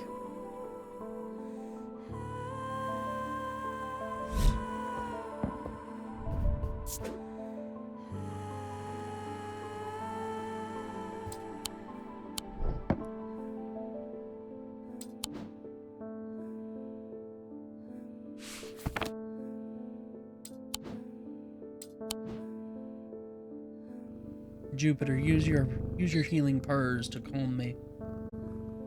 I think it's time for me to take a break. I need to get a warm-up on my coffee and grab a little snack. Okay. Coffee refreshed. Beef jerky in my stomach. What if it... Oh. Your patients escaped. Vivian Cartwright even woke up. Amazing. Well, that was foolish.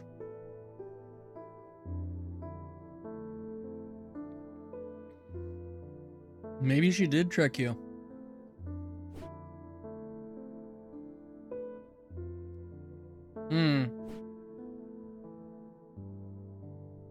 Well, that's no good. Great, now the inmates are running the asylum. I have no idea where they've gone. Oh, but that was it, huh? Just a quick status report.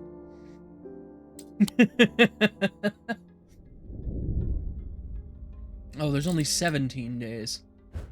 Rogue reads in Roman numerals real well. Almost imperceptibly, the casket began to absorb the crepuscular power that had leached into the stone and the earth of its lightless tomb. Crepuscular. Oh, great, another tombstone. Oh, well, we've seen that marking in the catacombs. That's probably the sum total of the... I'm sorry, what?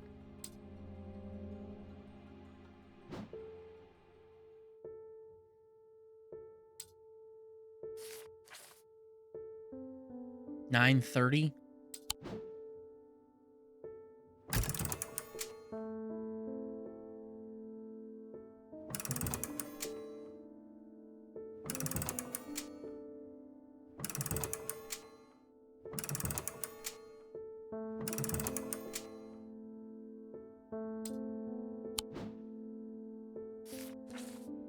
Well, that's it.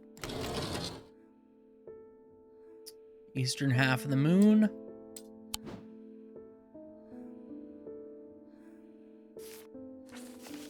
Is there a tomb on it with that tomb? That tomb right there.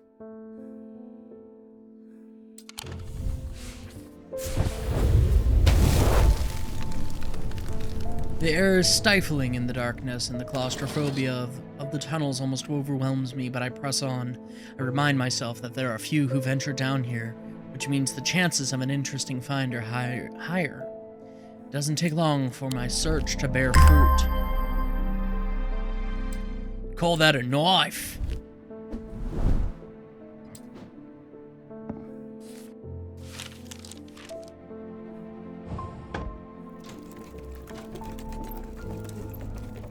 Alright, what kind of field do you have?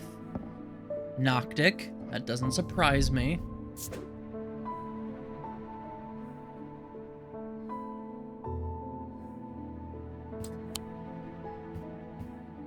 Oak. Gold blade. Carved details. Sharp. No sense or sounds.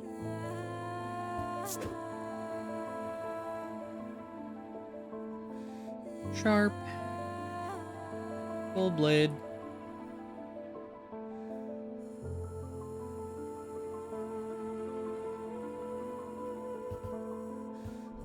Okay.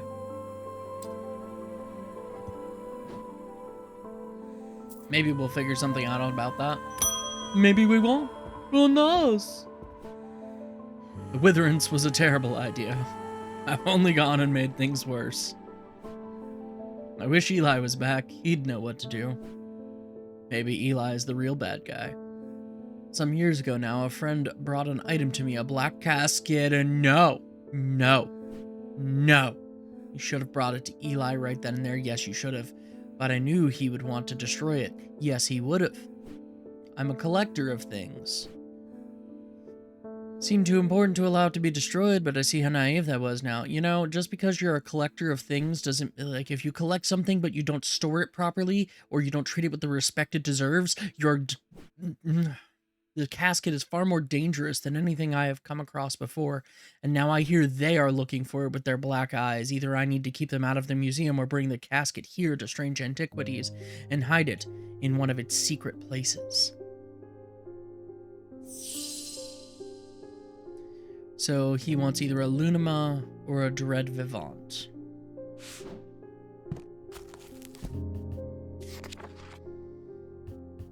Lunima being the thing that allows a moon pool or Heart of Tranquility. Harnesses the power of the elements to create an aura of unease. They can be used to keep people away from places they are not welcome. Lunima should not be used when the moon is full. Yeah, right?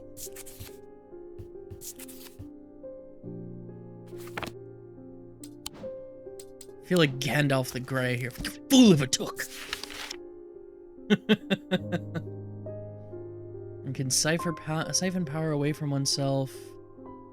Noticeably invigorating, these objects represent the balance of life and death, good and evil, hope and despair. This is a Dread Vivant.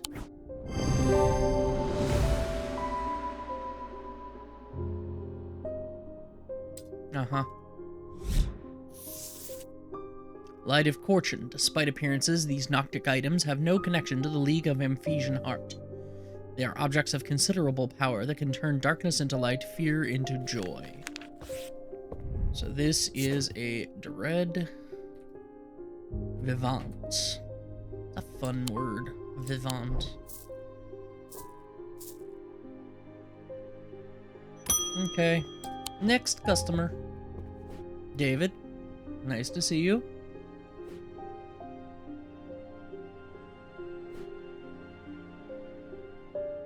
Not many people out and about. You're heading straight home after you're done with these deliveries. Very good, David. That's probably a good idea. I've recently come into possession of a number of texts on the subject of arcane artifacts. You are welcome to them if they are of any use to you. If I don't hear from you, then I will donate them to the library across the street. Okay.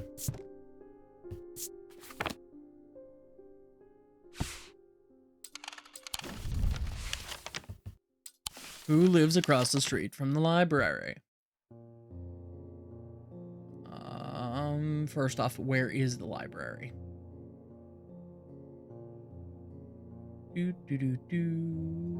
Wordsworth Library, number 26. So, one of these houses or this house? try that. Several of the scrolls look promising, but they are written in the Daedric script, and my understanding is too rudimentary to make use of them. If Verona was around, I'm sure she could translate them, but she isn't, and I can't. Well, for that, we have possibly this Babelia. Yay! I was right, that's a Babelia. Babe. Listen, it deals with the Tower of Babel.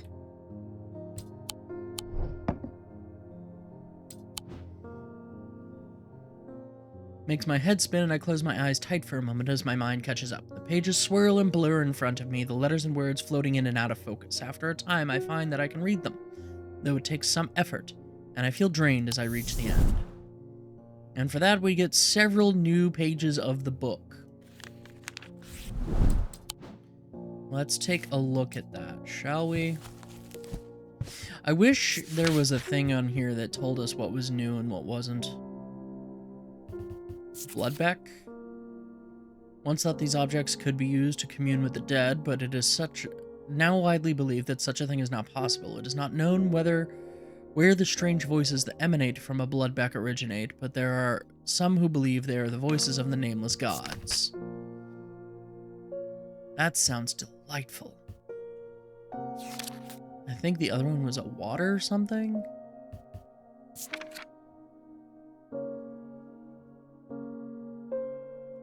No, we had already read Light of Fortune.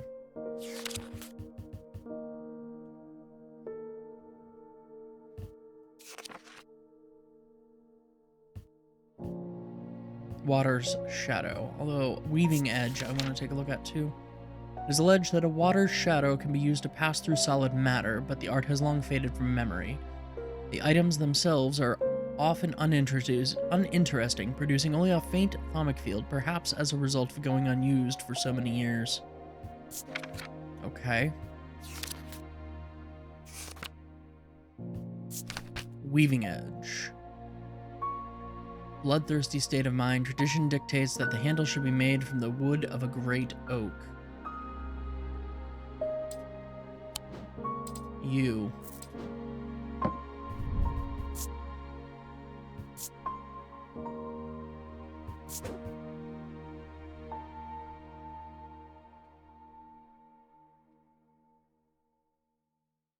Possibly a Weaving Edge?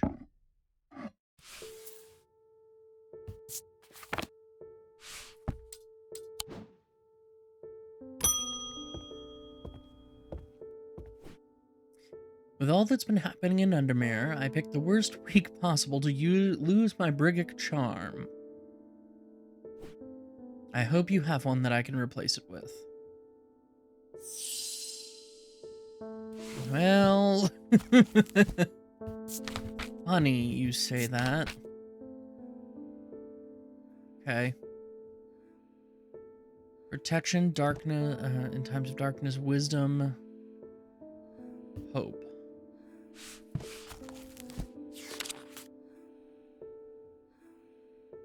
Okay, so protection, wisdom. I don't see one for hope.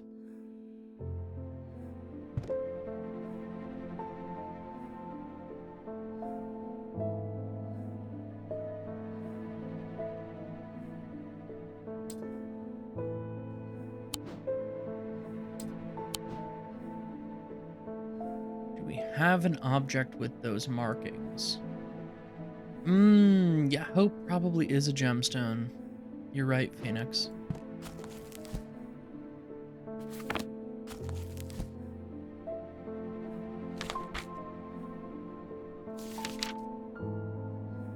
Peace and safety, maybe? Iolite?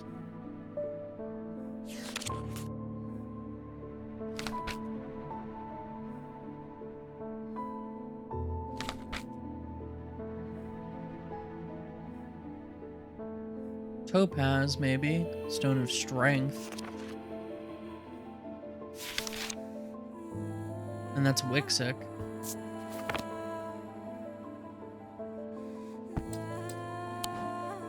So maybe something with a topaz set in it?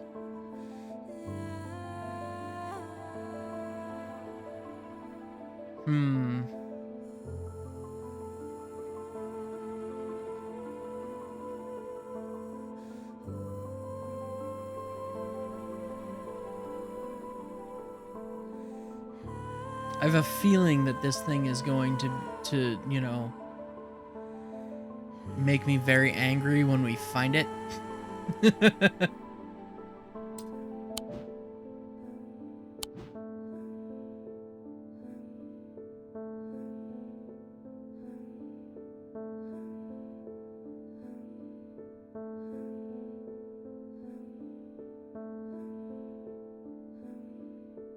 Hmm.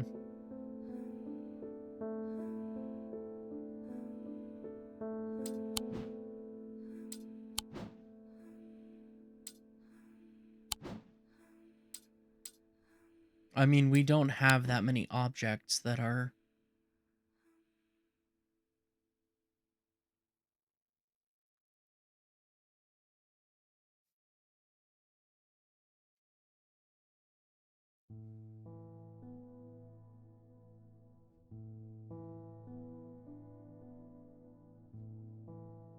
Well, this is a problem.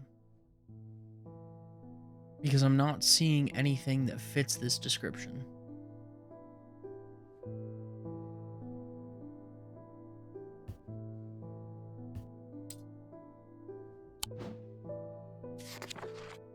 What's the symbol for this triple goddess again?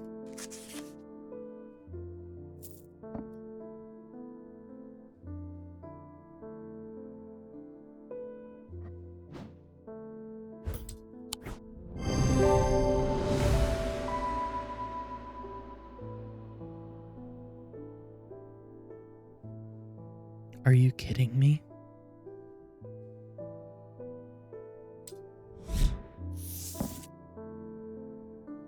Well, at least we know what this pot is. It's an argle.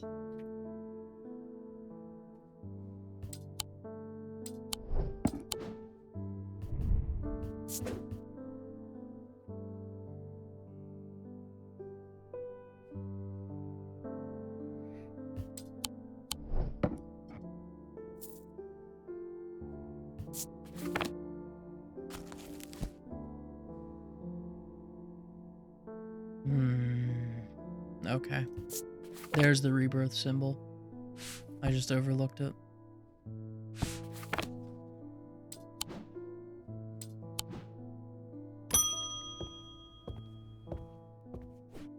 Eli, glad you could come back. Your brother's causing problems. No, not too much trouble at all. This book, though, it sucks. Yeah, we know. Your brother has it. Yeah. Mm-hmm. I sure am telling you that your half-wit brother had it.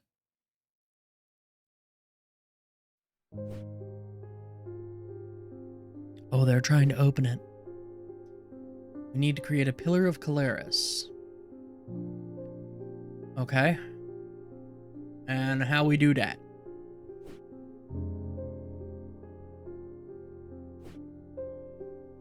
Of course you can't stay. Why would you?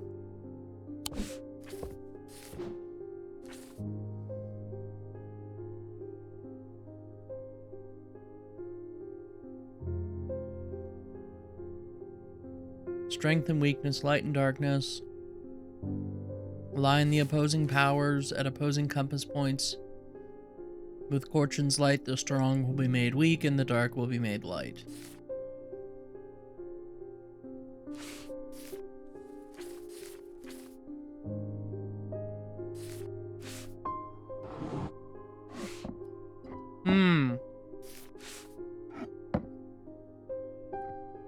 This, plus this, plus this. Something tells me.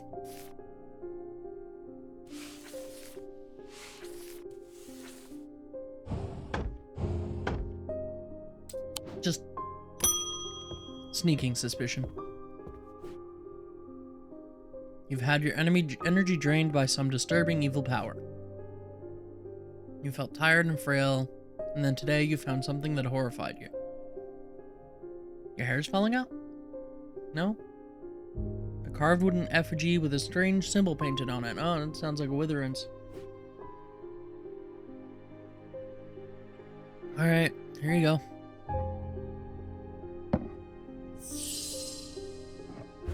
Take this Fortinance. That'll counteract the witherance.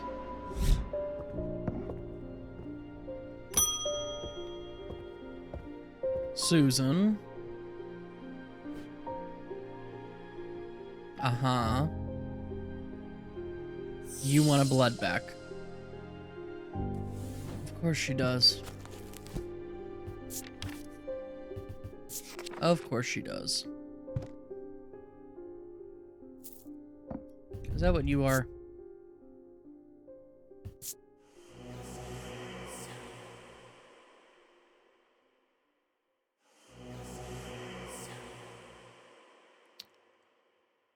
I think we found the blood back. Stone for dark, you know, evil things. A stone for death. Yeah.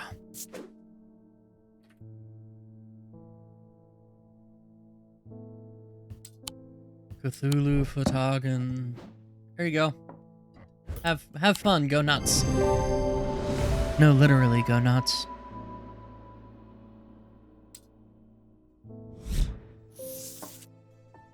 Korchena. Used to call on the guile and wisdom of the goddess Korchen. She is a goddess of the earth, creation, and rebirth. It is maintained by some that these are not objects of power, but they exude an imposing aura that is hard to explain.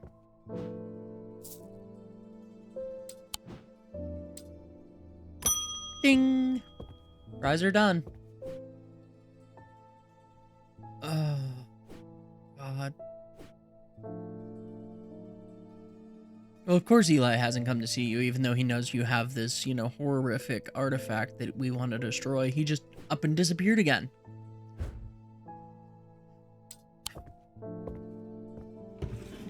Cry into our beer. That's what we do, Thad.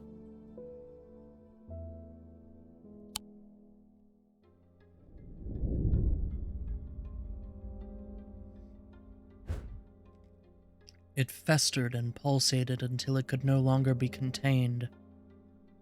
Some part of it reached out from the darkness, creating eyes so that it might find itself, and hands so that it might open itself.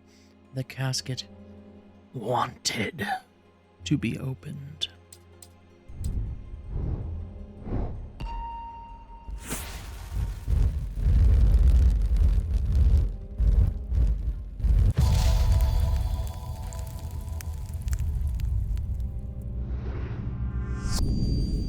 I lie below books and scrolls on the esoteric and the arcane.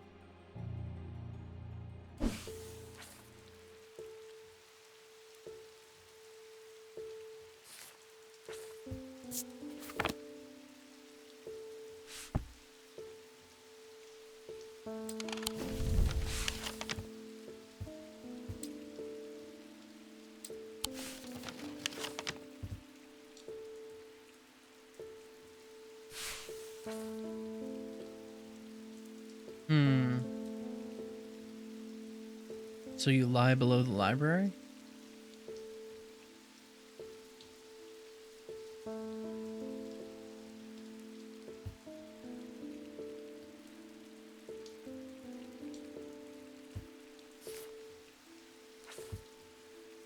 I mean, this is the symbol for phi, which is also the symbol for philosophy, philosophia.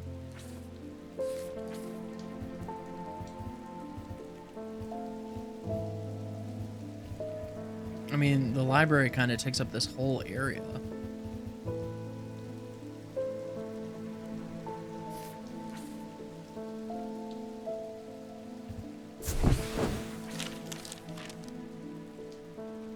Entering the library, I'm drawn to a dark alcove, round to the right, bearing the title Esoterica and Arcana. Sure, there is much to learn here, but sadly a cursory glance is all I have time for today. Piled up on a reading desk, I find books on ornithology alongside bestiaries of the old world. You can learn a lot about a person from the books that they read.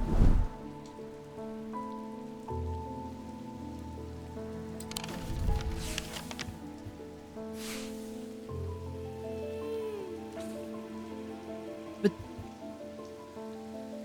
we were just there. Oh. Oh, it's this here is pointing us. Okay.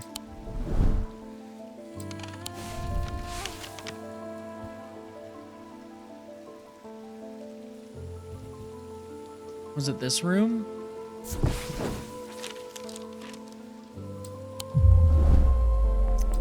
Dang it.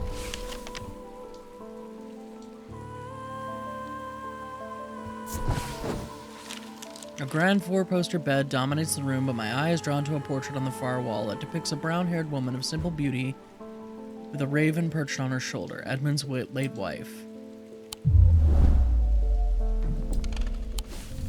Okay, fine. Let's take a look at the library again.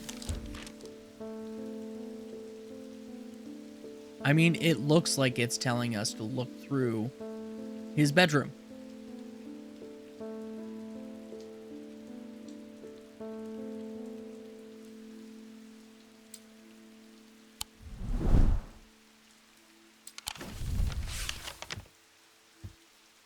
No, there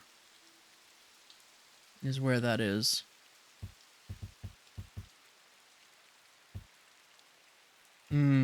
Okay. So maybe here?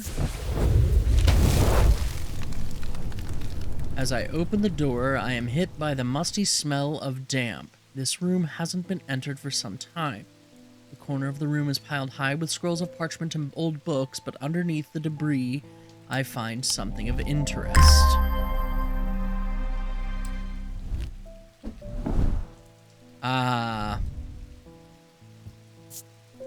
Painted markings, piece of driftwood, turquoise gemstone. This is the thingamabob, the shield. Excuse me. The shin.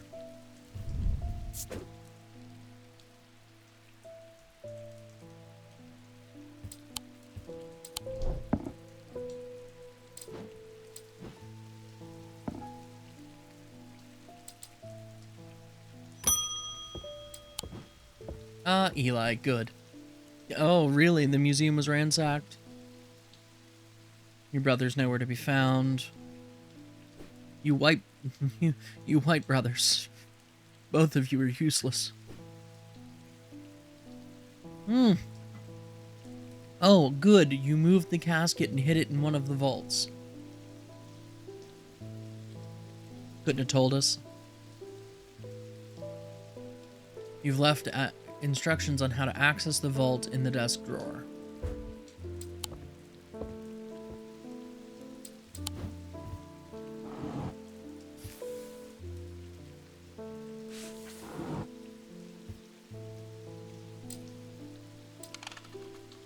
Which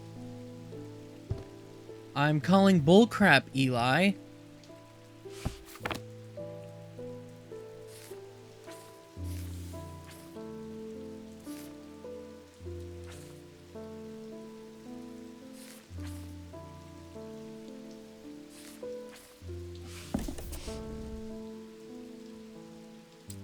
An anchor that has never touched the ocean. And a candle that gives off no light.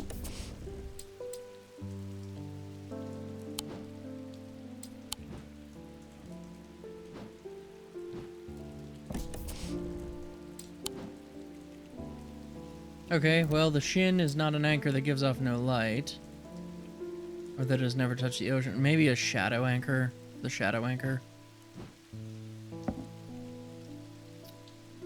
Where is that?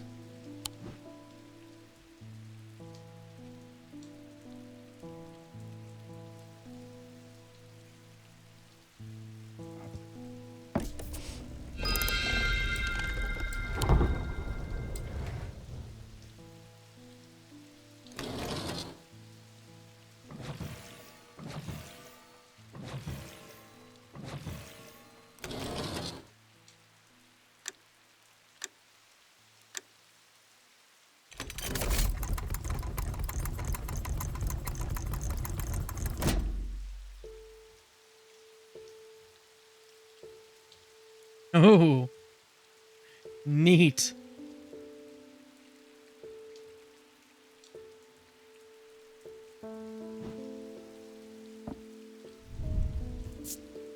Complex feeling comes over me. Horrifying yet compelling. Well, there's the casket. We'll just go ahead and borrow that. Yeah. Brought the creepy casket of doom here to be with you, rogue. Okay, bye. The lake has turned black. As omens go, I'd say that's probably quite a bad one. But the mail won't deliver itself. Not sleet, nor snow, nor rain, nor lack of sleep, nor insanity. Found this note in an old writing desk up at Gleaston Castle. I expect it will mean more to you. Fear in autumn, rising in winter. It feels all too prescient as we hurtle towards winter and a terrible, unknowable fate.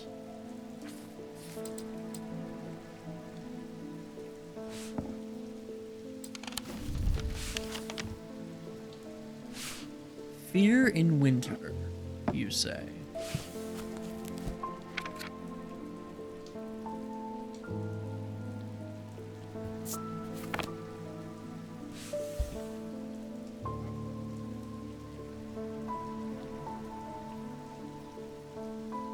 Fear in winter.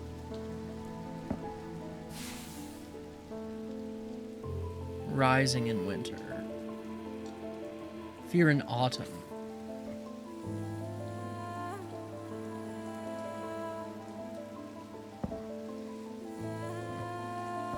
Rising in winter. I searched the room at the foot of the western tower quite thoroughly before finding a stash of papers. To my dismay, they are largely scrawlings of a madman. But in amongst the nonsense, there is some valuable information. Storm ward. Made from metal, typically bronze.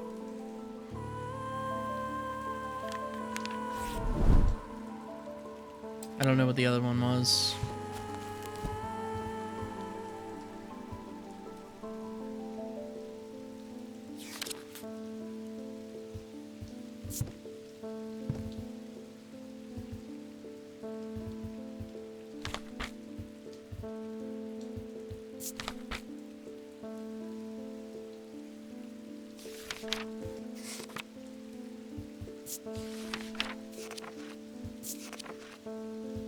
Dang it.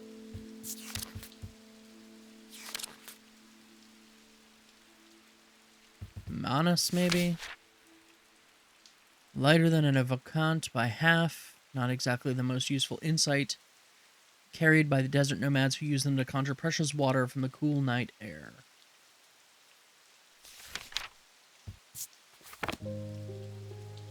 Yeah.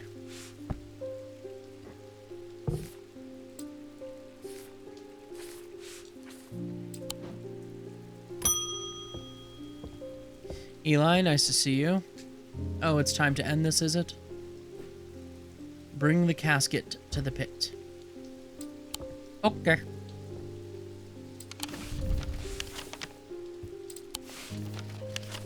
To the pit. The sun is low in the sky as we arrive at the pit, casting a warm light across the treetops and the open fields. A solitary raven cries out from the tree line, and I look to the skies, but they are empty. The pit itself is an ominous sight that the otherwise serene atmosphere can do nothing to diminish. It is a scorched black hole, perhaps 5 meters in diameter, that has an unnatural look to it. This is the site of a thaumic convergence. It is no simple thing to destroy an object of this kind. We need to set up opposing powers at opposing compass points, strength and weakness, light and darkness, and finally we need the light of Korchen to bind them.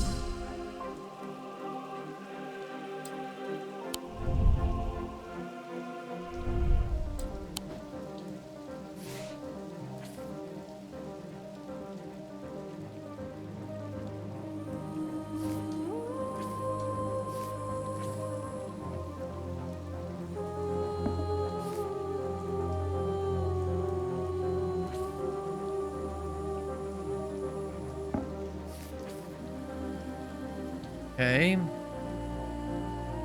Growth, night, sun, blue fire.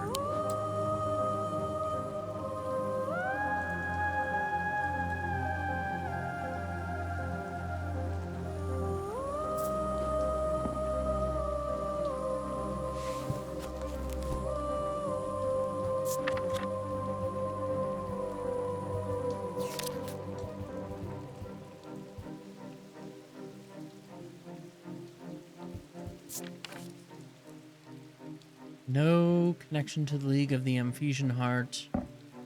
Noctic item.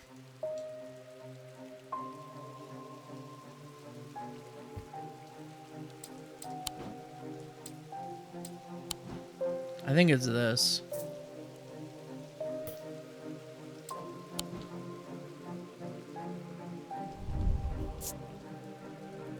Nothing to remark, eh?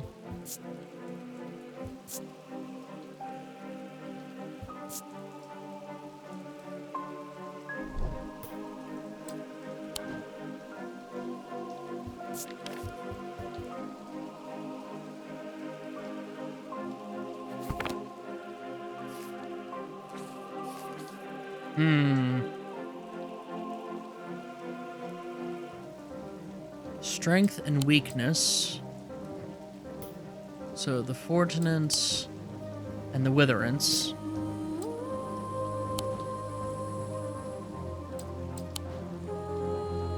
Light and darkness. Perhaps a sun bond. But what would we have that's darkness?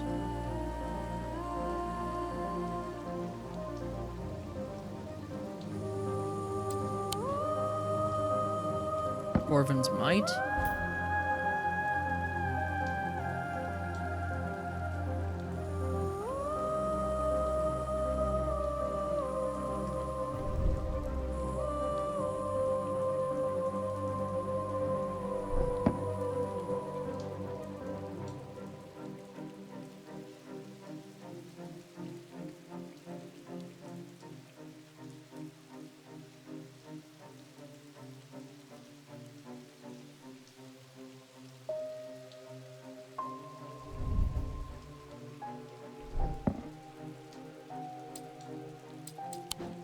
Didn't the book say something about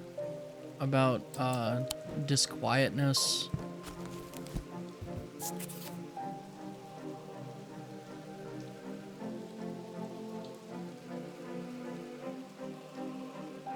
No, not a Corchano.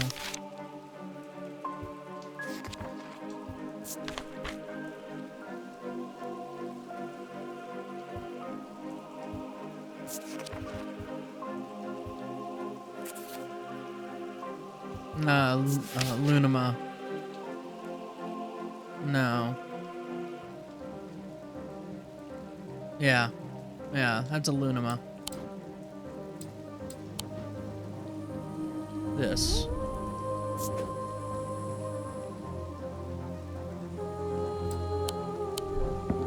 Okay, glad I could identify that.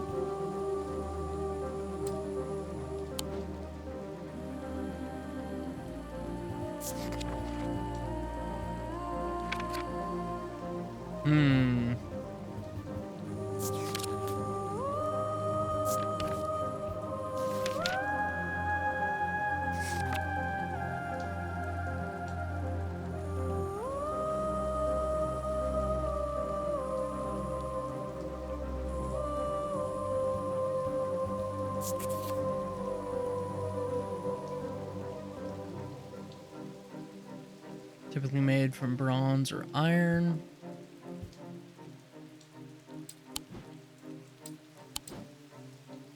Well, let's try these. It's just one of these items I'm not sure about. Probably the Corvin's Might.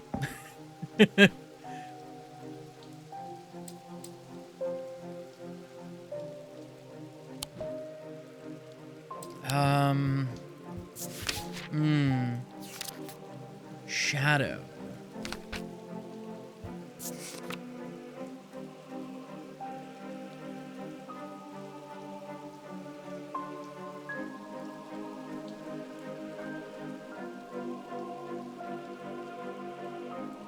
Light and darkness.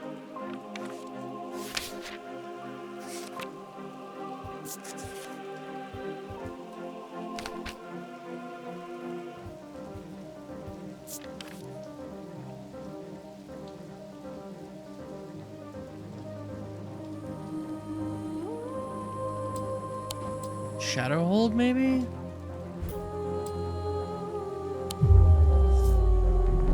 No, we're getting hit with a lot. Okay. Alright. Engage lateral thinking.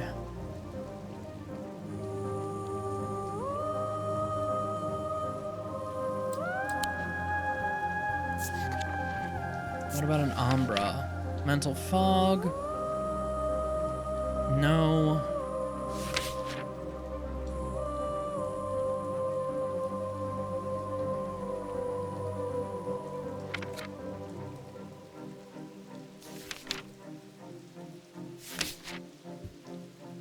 Dradic rituals. Is the Dradic the School of Shadow? That's of the Earth. Noctic would be of the night.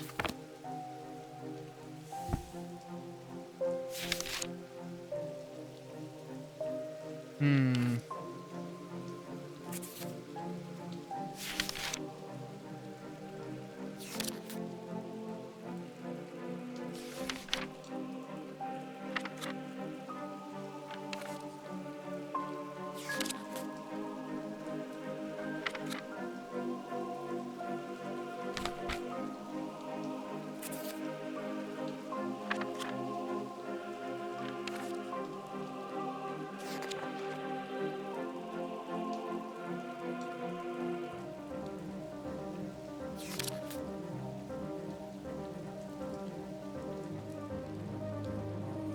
I do love the music.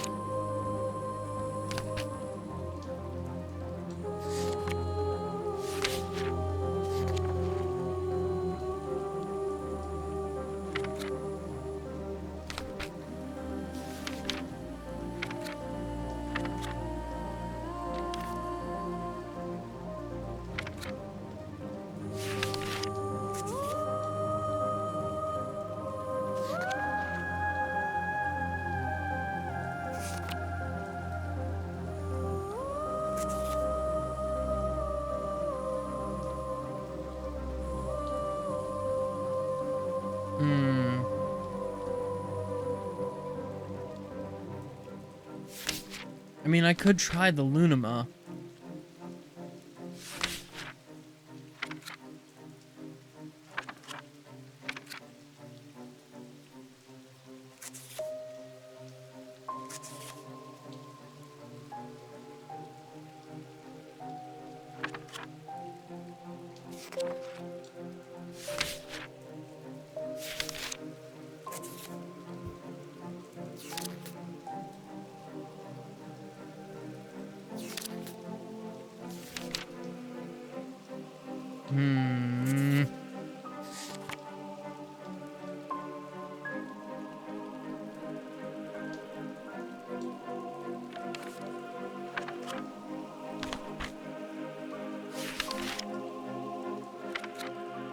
I'm open to ideas, by the way, chat.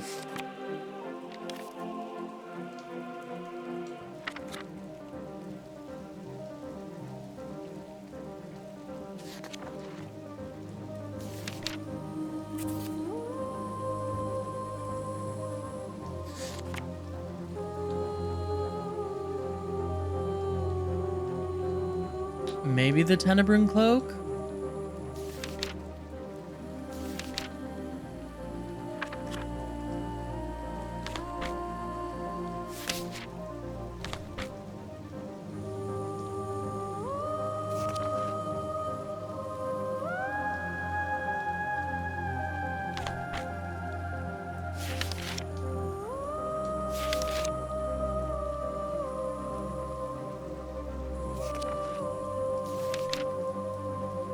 Yeah, Tenebrin Cloak could be is the only other object that we have that has kind of mentioned shadow.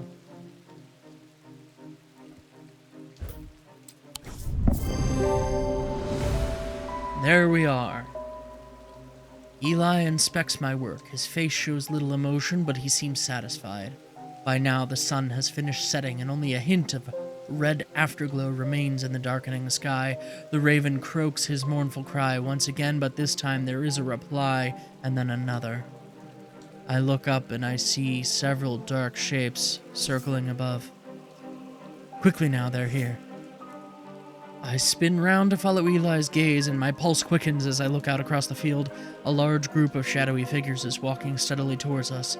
We can't see their faces at this distance in the low light, but I'd be willing to bet that every one of them has pools of midnight for eyes. In the sky above, the ravens continue to grow in number, and their caws and cries get louder and louder. I look down at the black object in my hands, such a small thing, and yet its seductive power is impossible to ignore. It wants to be opened. Suddenly it feels inevitable.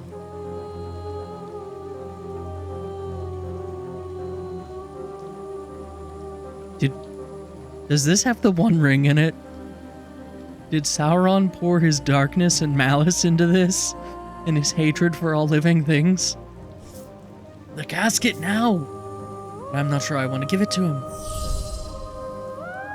Do we give him the cord or the casket?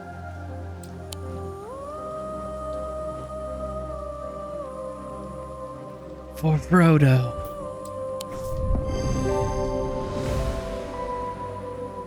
The wave of intoxicating power washes over me, but I hold strong against it. I hand over the casket, and together we begin activating the items arranged around the pit. Working as fast as we can, it still takes longer than we'd like, and when I look up again, the thaumaturge has fear in his eyes. We're too late, the mob is upon us. One of them grabs Eli and tries to wrestle the casket from his hands. I rush across to help him, but it's no use. They are all around us. The man tears the casket free, and it clatters to the floor, skittering towards the edge of the pit before coming to rest on the precipice. A gray-haired woman stoops to pick it up, and I am surprised to find that I recognize her. It's Verona Green, the occult scholar. The mob cheers, but Verona turns towards me, and I am no longer afraid. Her eyes are ringed with darkness, but they are not black. Back from the dead. She winks at me and throws the casket into the pit. At the same moment, Eli activates the light of caution. Time stands still, and then there is a rush and a roar as a swirling vortex of blue-green light races up out of the pit. I suppose that's Octarine. The casket is sent soaring up into the night sky, where it seems to hang for a moment, turning slowly in the air until, with a shrieking, splintering crash, it shatters into 1,000 pieces, and there is nothing but smoke and the smell of ozone. And all is quiet.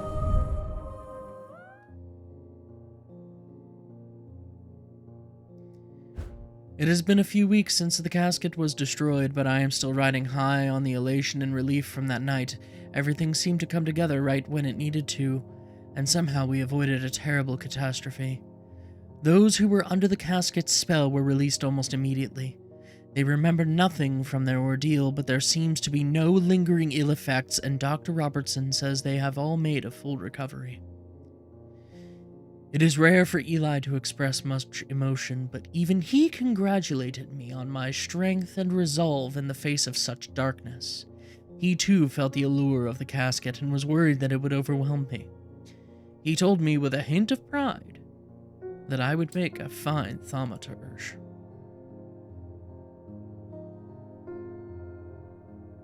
Barton's missing. Whoopsies.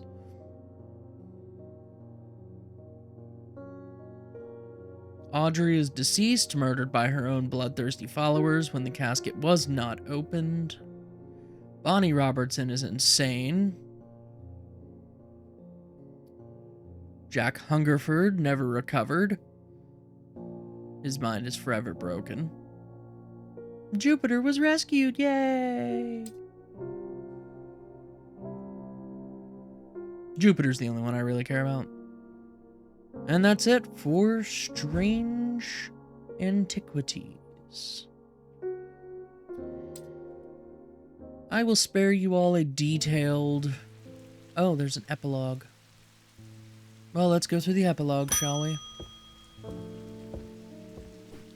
My father is suffering from Morgan's insanity. His doctors have given up on him, but Dr. Robinson told me there might be a way to save him. She said it might be possible to stop the infection spreading by cutting the poisonous thoughts from his mind, but she said it was beyond her skill.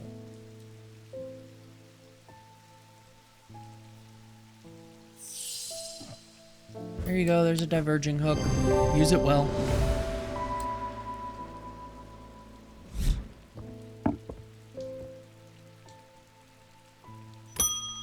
Is this all the epilogue is? People randomly coming to us for... There's an old hermit living out past Wastwater who barely comes into town. He brings me lists now and then for odd things. This time he wants something that will pull water from thin air. Okay.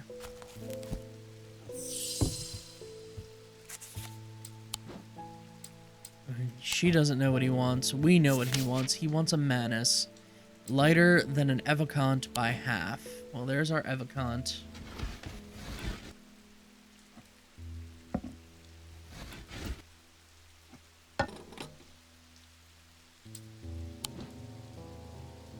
So I suppose let's put our unidentified objects on here.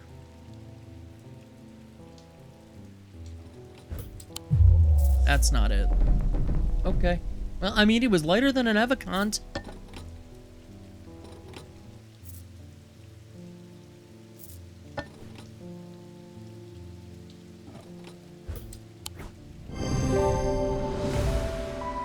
That's the Manus.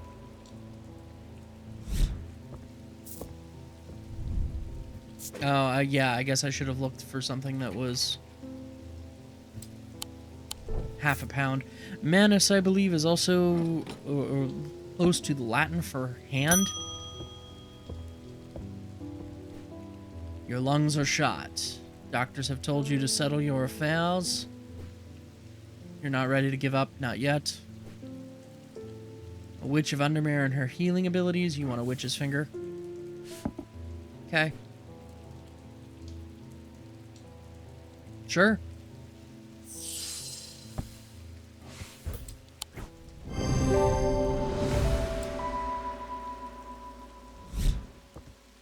I suppose this is probably just our chance to identify all the rest of the objects. Farm is diseased, your crops won't hold, and even the animals are uneasy.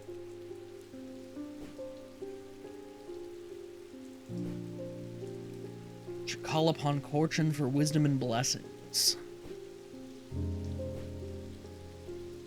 Okay, so you would like a Corchena.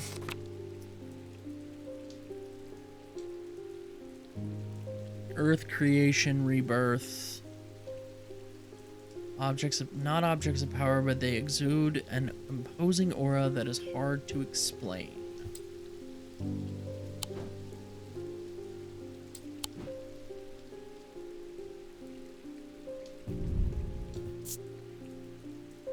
I have a strong sense of being watched.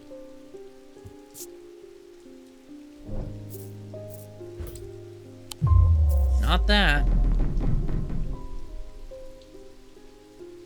Now you're just being careless, rogue.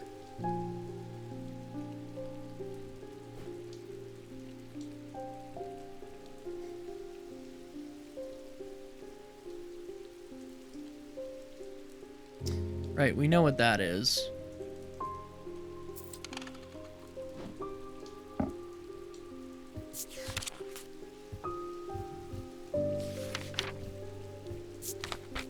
This is a Light of Fortune.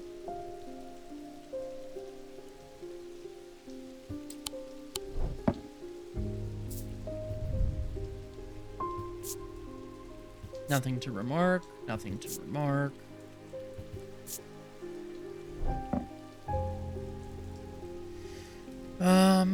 Okay. They exude an imposing aura that's hard to explain.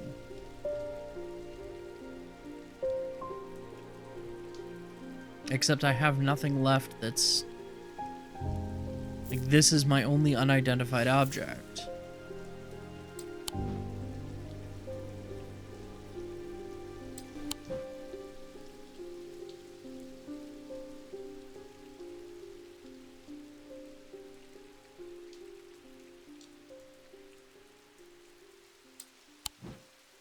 Hmm.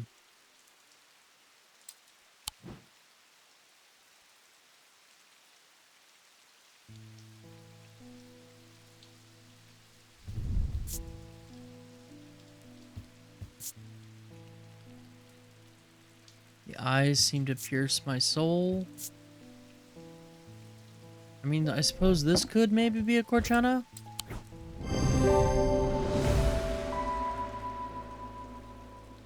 Right. Serpent goddess.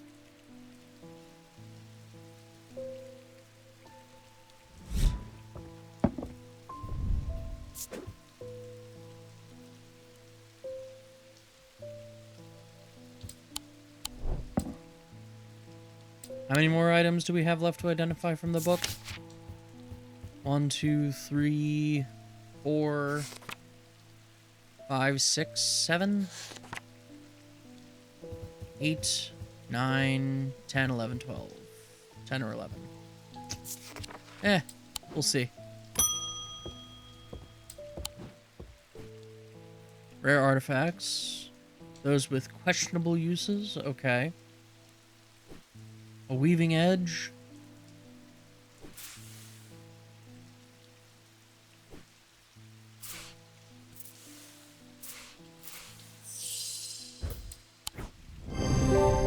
There we go. The handle is made of oak. This right here is indicative of the one gripe that I have about this game and about Strange Horticulture. And that a lot of times the identification is based on the thinnest shred of a semblance of matching the description. And the protagonist sometimes misses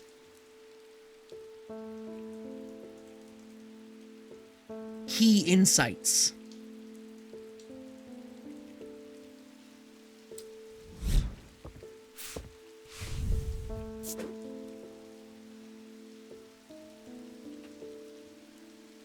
And so it's just one of those things where it's like, you know, the gameplay loop can be a bit, you know, wearing because it's very repetitive.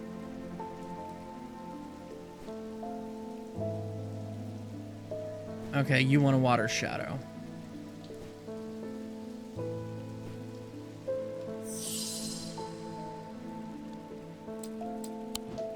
Okay.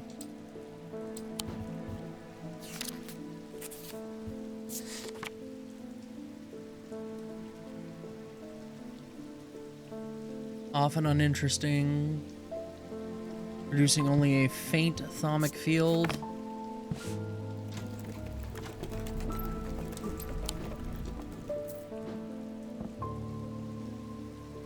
How about that? Yeah.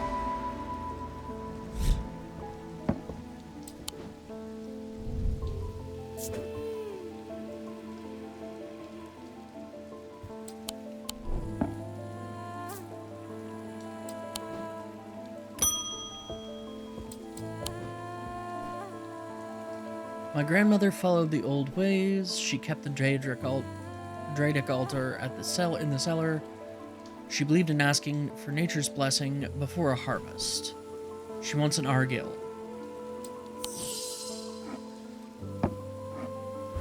There you go.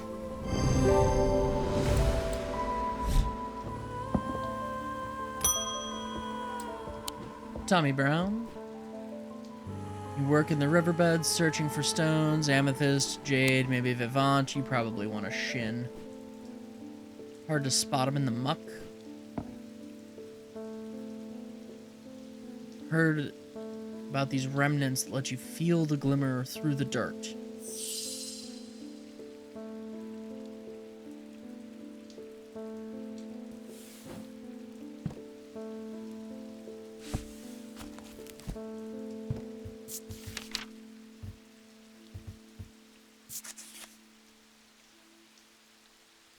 Ares Remnant.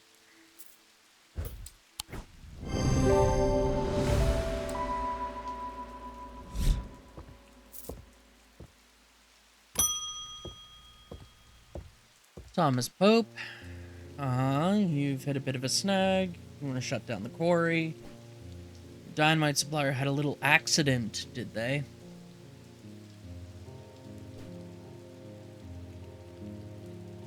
Anything in our fine collection that could get you up and running again in the short term? You're losing money by the minute.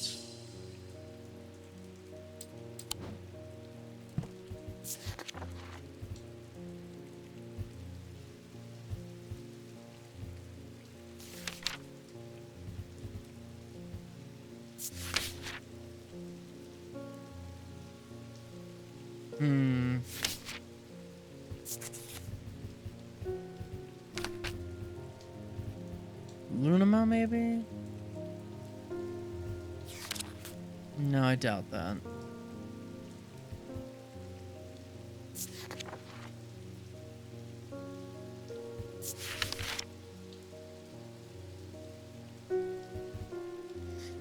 This.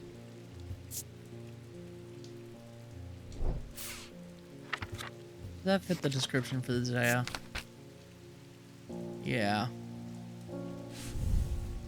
That's probably a Zaya.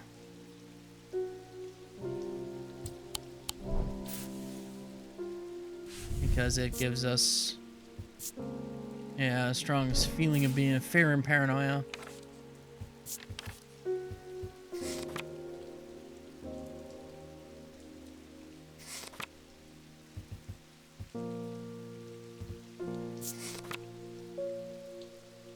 This, I'm going to guess, is probably the Storm Ward.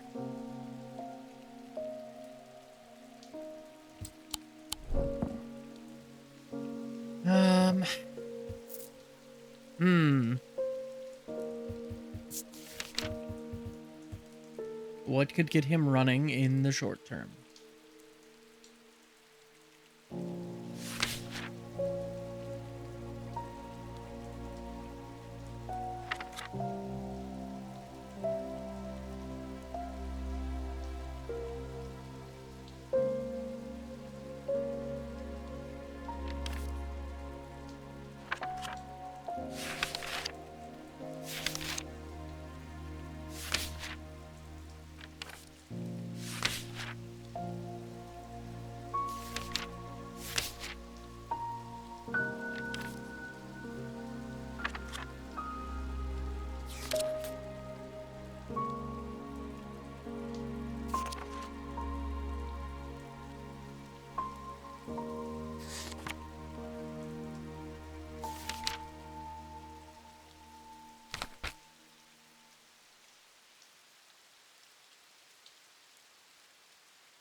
The only thing I can think of is maybe a Fortnance.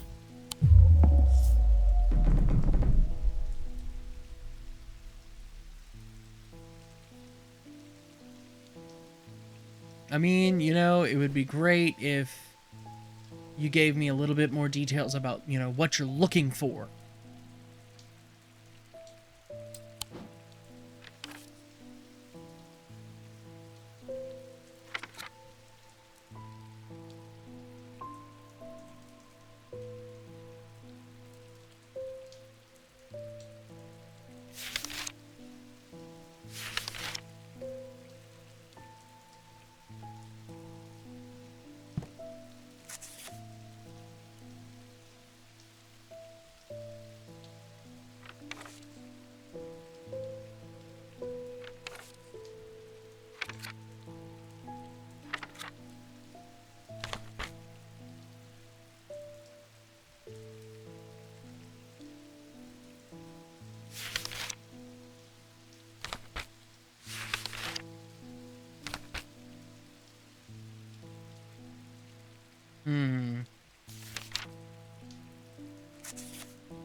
Honestly, I have no idea.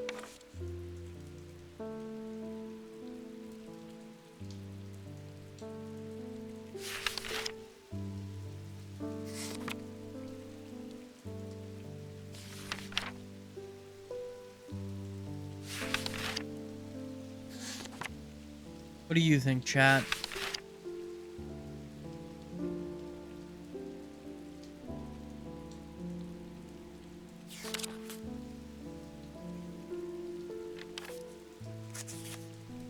I wonder if the Thunderstone box thing, St. Cedric's Thunders, you know, whatever.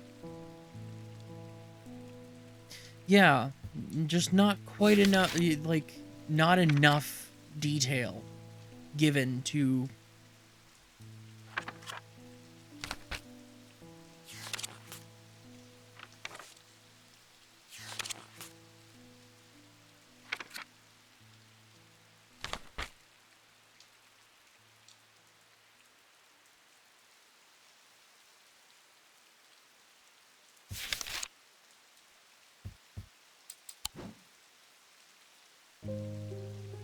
Here, try St. Cedric's Thunder.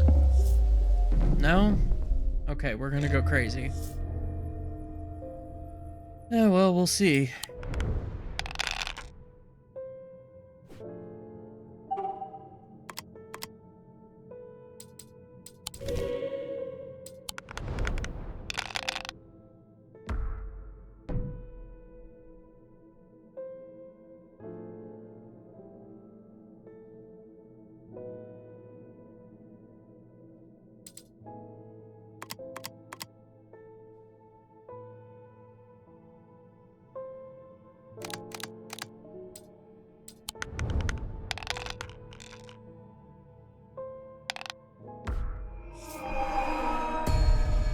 Break the seal before it breaks your mind. Huh.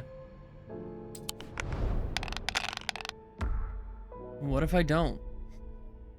What if I just let it break my mind?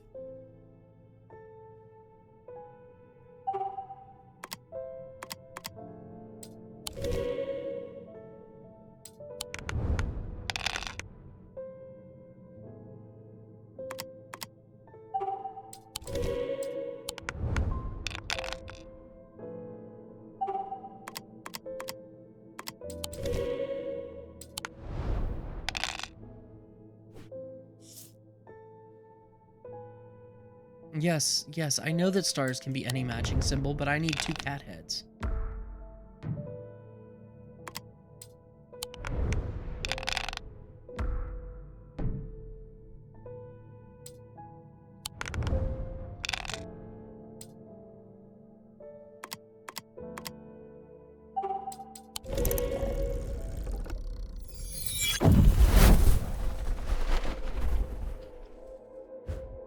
But yes, this customer is a very effective demonstration of the frustration that I have with this game. You know, he's like, oh, our dynamite supplier had a little accident. Is there anything you could get us up and running in the short term?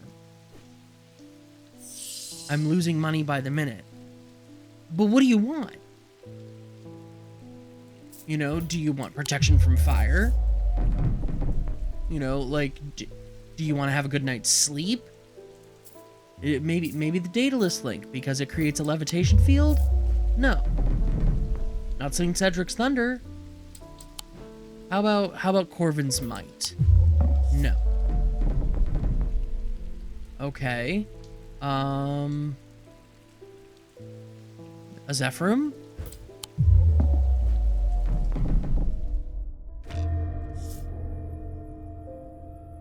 And now we're crazy again.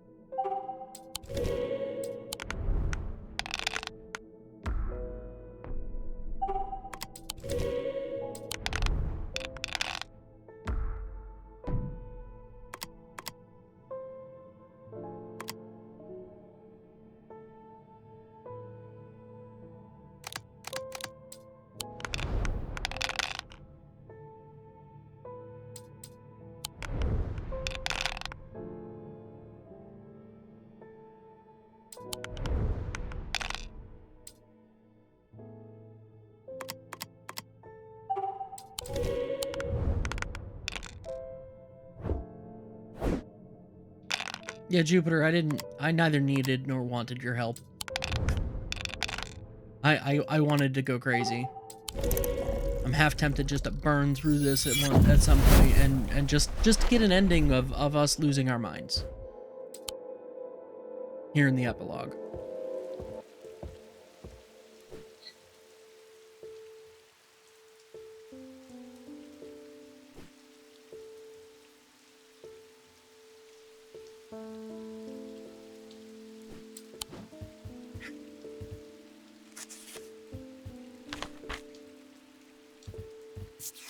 All right, let's...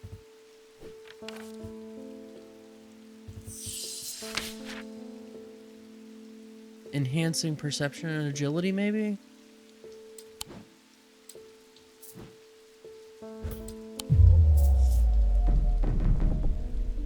Nope.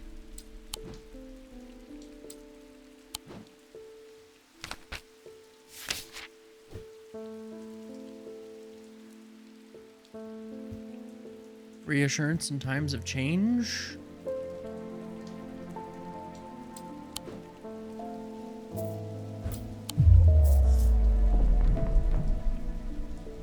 I have no idea what this guy wants.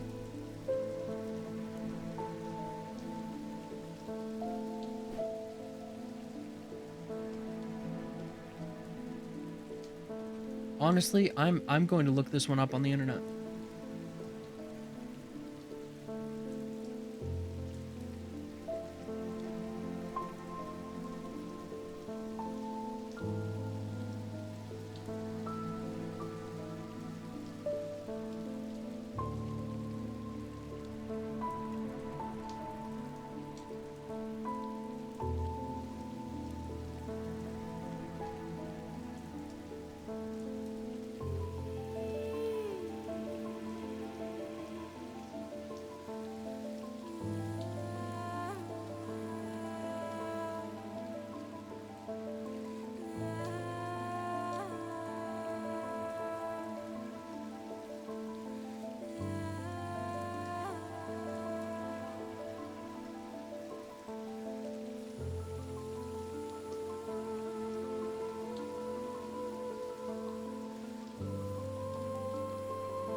Break rocks.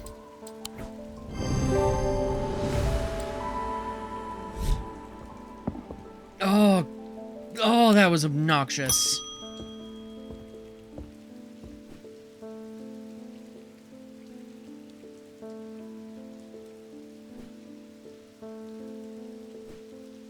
Something that will make you feel fear?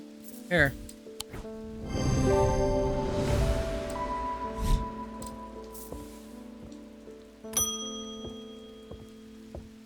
Althea. Oh, you want Corvin's blessing? Or Corvin's might? Yes, yes, yes.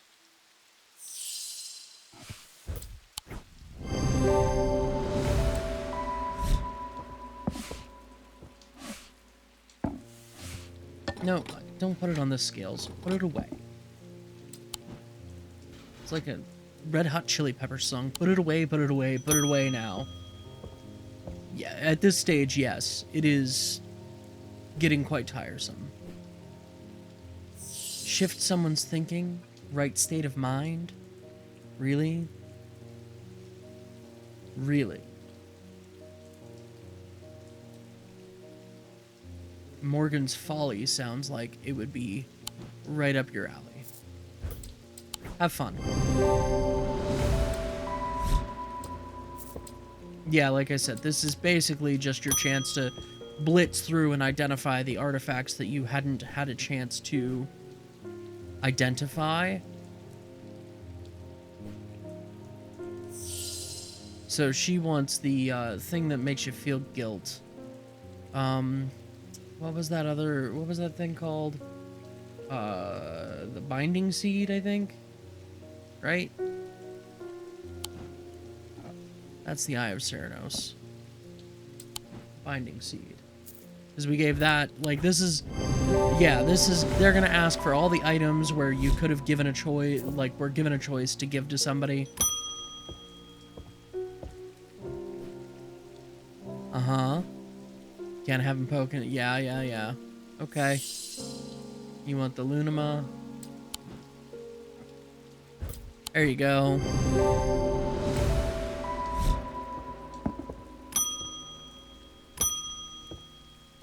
Freddy, what do you want? Can't bear the pain any longer? You want no memory? Okay. Here you go. Go have fun. Drink and forget.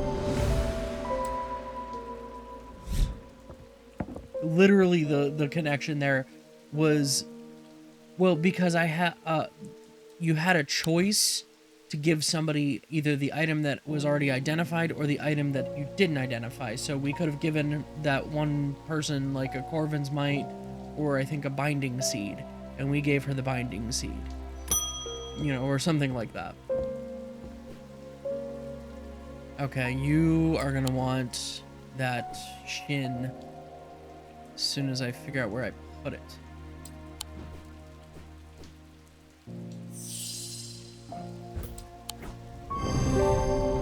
Right.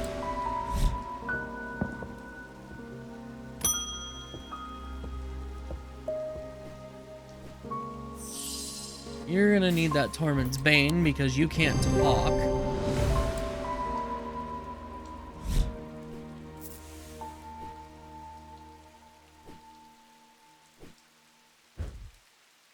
Yeah. Great, buddy. David!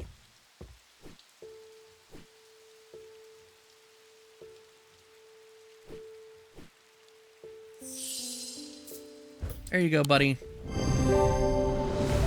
And there we go. For identifying all the items, you get the Ascendant Thaumaturge. And that's it.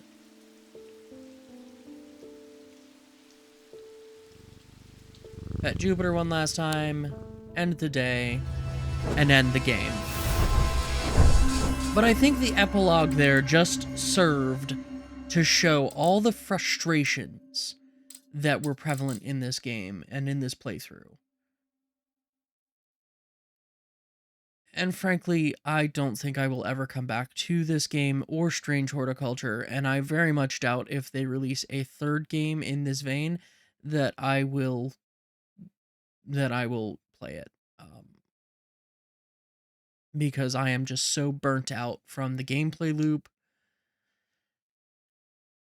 and from the you know, the threadbare descriptions that require some ridiculous level of lateral thinking that I have yet to heretofore master, even though lateral thinking puzzles are, you know, among my favorite things to do. Like,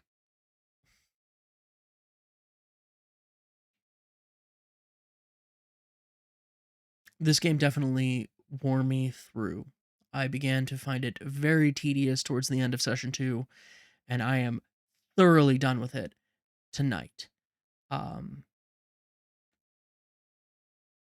I do want to thank you all for joining me. I am going to take, at the very least, I am going to take a break. A nice long break, have some food, and then, you know, maybe I will come back and broadcast some more tonight. I doubt it. I might do some local recording. I might just relax and enjoy some time with my family. So until then, I will see you all next time. Let's see if there's anyone streaming for whom I can vouch that would make a good transition. And the answer to that question is no. So I will leave you all to find your own way and entertainment for the rest of the evening. Until next time, I've been the Arcane Rogue, and as always, I hope you have